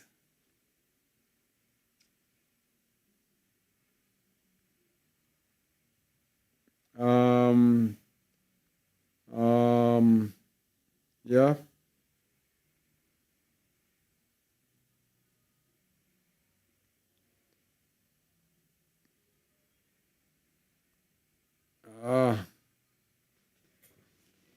Precepts will guide you to see the truth. Hey, finally at the end. Finally at the end. 3 hours and 5 minutes. Yeah. Thank you all for your contribution to this chat. I see we have some things in the chat as well. And in our Zoom as well. And the Zoom is loaded. What do I do? Let me go to the Zoom.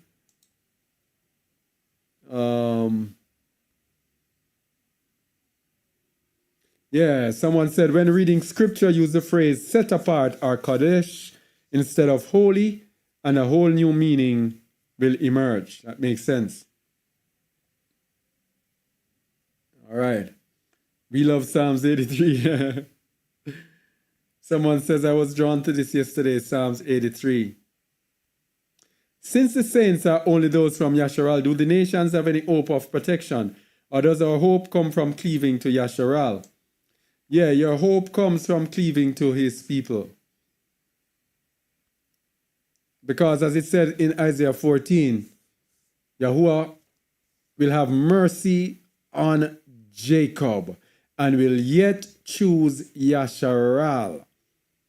So his mercy is on one people. That is why we have a teaching on the grafting in. This is the error, the grafting in error. People just believe that it is a religion. They mock us when we talk to them. When I even try to tell them, grafting in is not simple. It says grafting in among them. Among. Why are you ignoring the word among? You are just picturing it that you are grafting in. That means you're just put on a tree. That's not what it means. Yes? The tree is there. The other branches are there, and you are among the branches. Among. So you, rejecting the people, rejecting who they are, oh, I am grafted in. I don't need you. Who cares about Yasharal?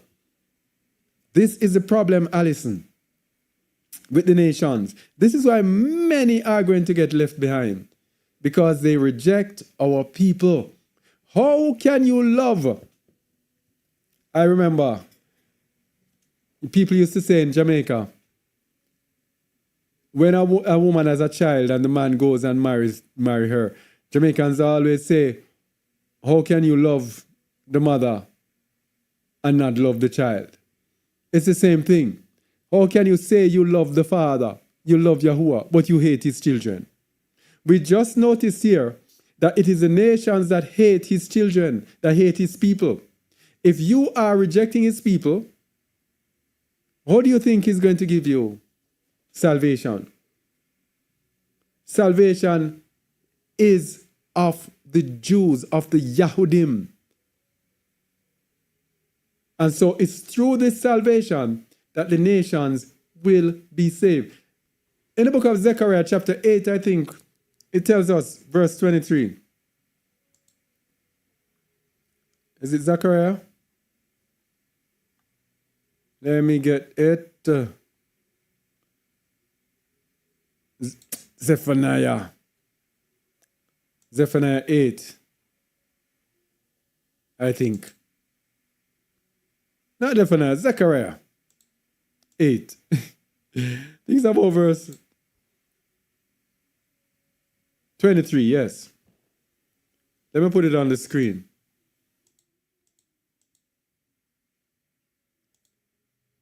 Thus saith Yahuwah Sabaoth, in those days it shall come to pass that 10 men shall take hold out of all languages of the nations, even shall take hold of the skirt of him that is a Jew, saying, we will go with you, for we have heard that Yahuwah is with you.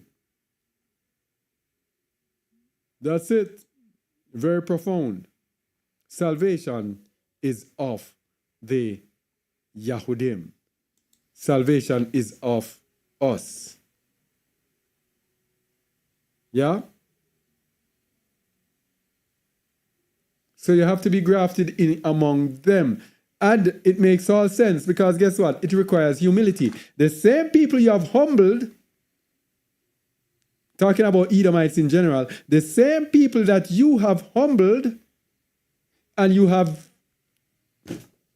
treated like dirt and despised and hated, and you now realize that these people are the people of the book, you have to now humbly come around and be humble and subservient to them. Remember, Isaiah 14 says, let me go back to Isaiah 14, because we know them by heart, but when we see them, it makes a world of difference. For Yahuwah will have mercy on Jacob, and will yet choose Israel. So this is the subject. This is the highlight. This is the feature. Yasharal. It didn't say he'll have mercy on anyone else. And set them in their own land, and the strangers shall be joined with them. So how can you be joined with people if you are not among them? If you refuse them, if you reject them, if you think that, oh, salvation and you're on your own doing your own thing, refusing to bow to the people of the Most High, refusing to bow to the nobodies in this world, what do you think? And they shall cleave means cling to, hold on to, the house of Jacob. And the people, the Israelites, shall take them and bring them to their place, and the house of Yasharal shall possess them, own them, in the land of Yahuwah for servants and handmaids, and they shall take them captives, whose captives they were, and they shall rule over their oppressors. This shows a direct relationship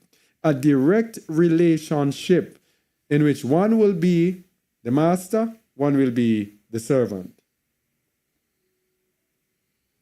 Cleaving to Yasharal is the order of things, yeah.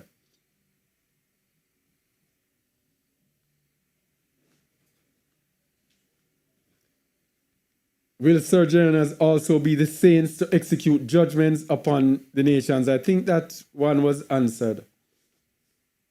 The Israelites are the saints. The Israelites are the saints. These are those who have been predestinated before the beginning of time. The Apostle Shaul speaks about predestinated before the beginning of time.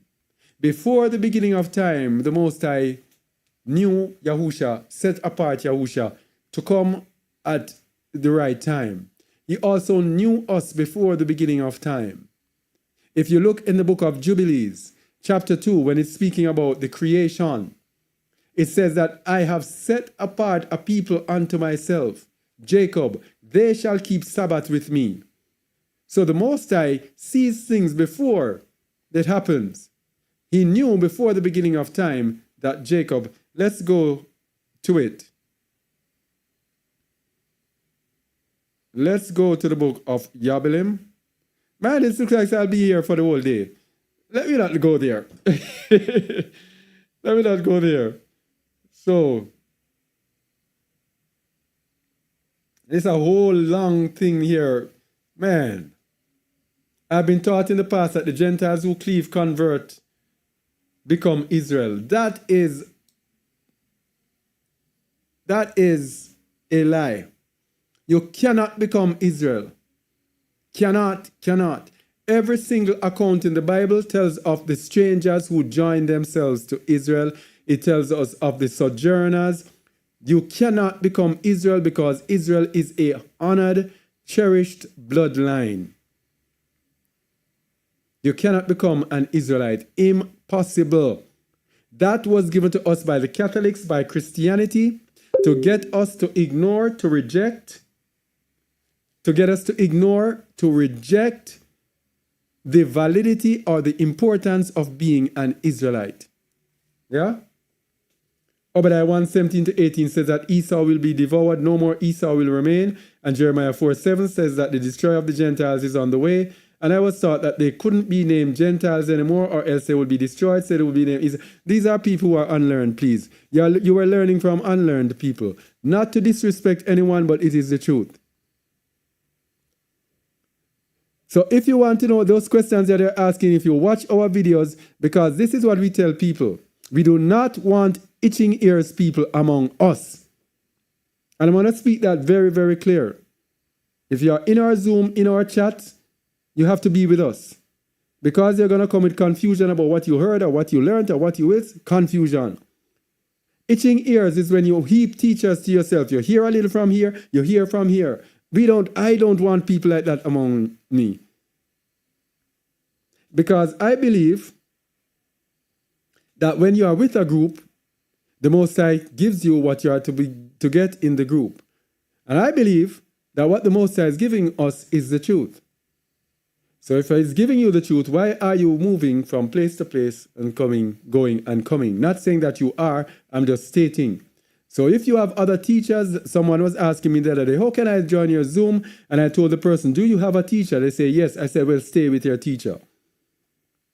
You can watch our videos on YouTube. But if you are with someone, because this is from my experience, when people are with you or they are learning from, they go somewhere and pull somewhere else, confusion.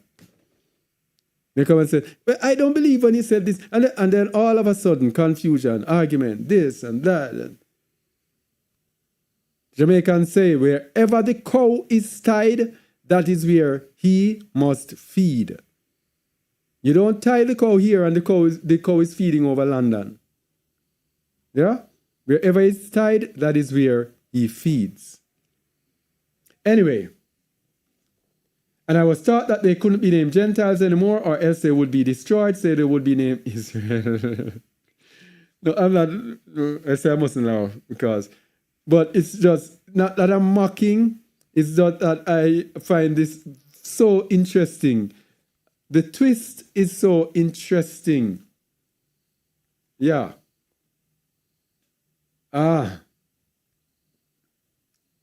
I'm seeking out understanding these scriptures in relation to the Gentiles being saved. Is it that the Gentiles will be called by Yah's name at that point so they won't be destroyed? I think probably by the teaching that we've had, you must have gotten it in understanding of that by this. All right. If not, you can do it another time. All right. Or is it that Gentiles are as one born in the land of Yashua, Leviticus 19:34, and are of the same people nation? No, this is too much to be doing now. You seem to be doing a teaching here with this question. When you're asking questions, just ask questions and you get the teaching. Do not go into detail saying things that it is as if you're doing a teaching. And for that, I will leave that.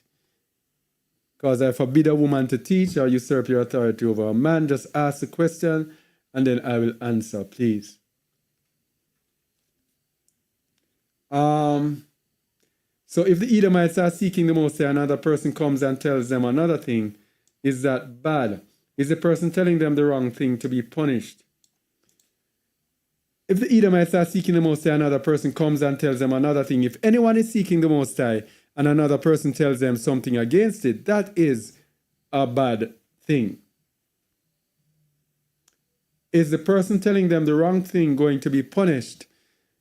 If you're a false teacher, yes, and you bring people and mislead people, yes, you are going to be punished. That is why you have to strive for the truth.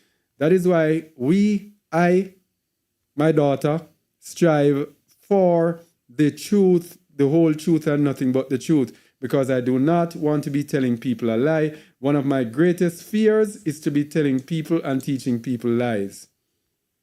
That is one of the things that get me.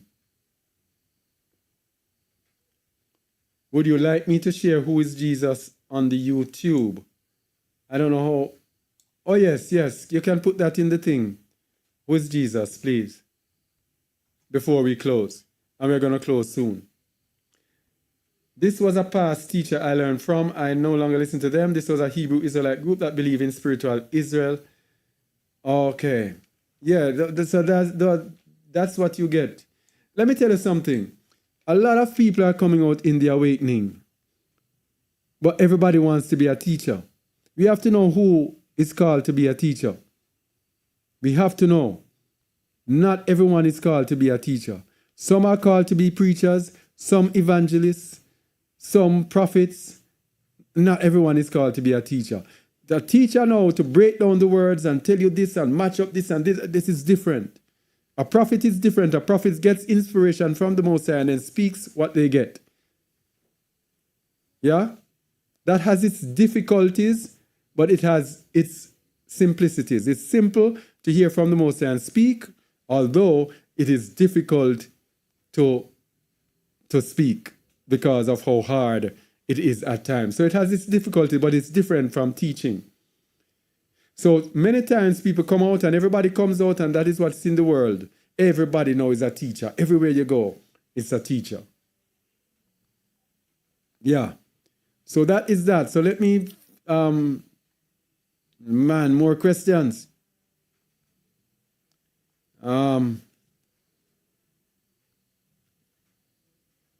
And I won't be going more into much more. Too many questions. How do we support Just a Word? I could not locate any info on the website. Thanks for your hard work. Senviel, I'm going to put the link. We have a page that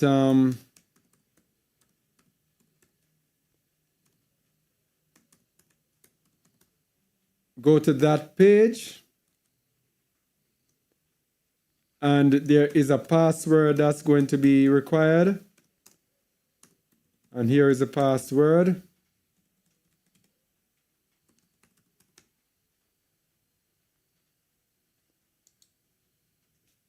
Yeah.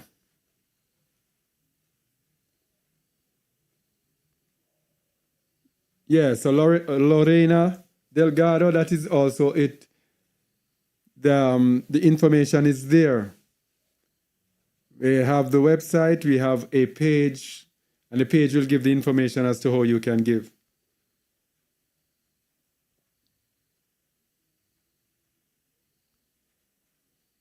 Yeah, replacement theology of the church, ignore the hierarchy.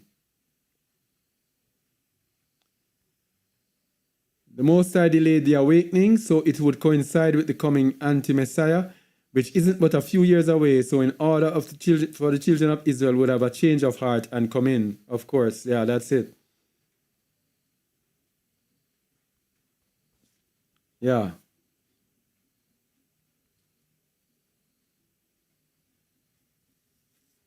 Is feast of dedication pagan? If it is, then is it unlawful to observe it? We observed the feast of dedication last time. I don't think it is pagan to actually rededicate ourselves to the Most High. This is in some of his feasts, like the Day of Atonement. It's kind of a rededication as well. And Feast of Unleavened Bread is a kind of rededication where we take away the leaven from our lives. So I don't think it is pagan. It is something that we held out from observing for a time. And then on deeper studies and everything, we did it last time. And it was very spiritually rewarding. Yeah.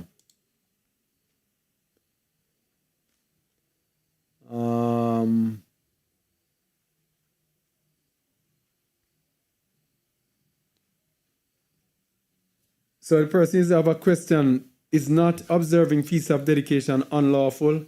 I know its origin and it isn't in the commandments, but a tradition of the Maccabean revolt. If for our people, it is for our people. Because in Jeremiah 17:4, it says, he will take away the heritage that he gave us. This is a part of our heritage. And if it is a part of our heritage, that means it belongs to us. It is something that we must do. Man, it's late. It's 11:29 here in South Africa. Yeah. All right. So that is it. We won't go any further. It's going too long. 3 hours and 25. Thank you all for being here with us. It was really a rewarding day. Shalom to those who are on YouTube. Thank you all for listening. Please like, share, subscribe with us. And remember, this teaching goes well with the teaching that we have on Just a Word Shorts entitled, Are You a Saint? Both of them go together. All right? All right. So thank you all. Please like, share, subscribe. Please leave a comment on this. Please leave a comment on our YouTube. Thank you. And Shabbat Shalom to you all. Shalom.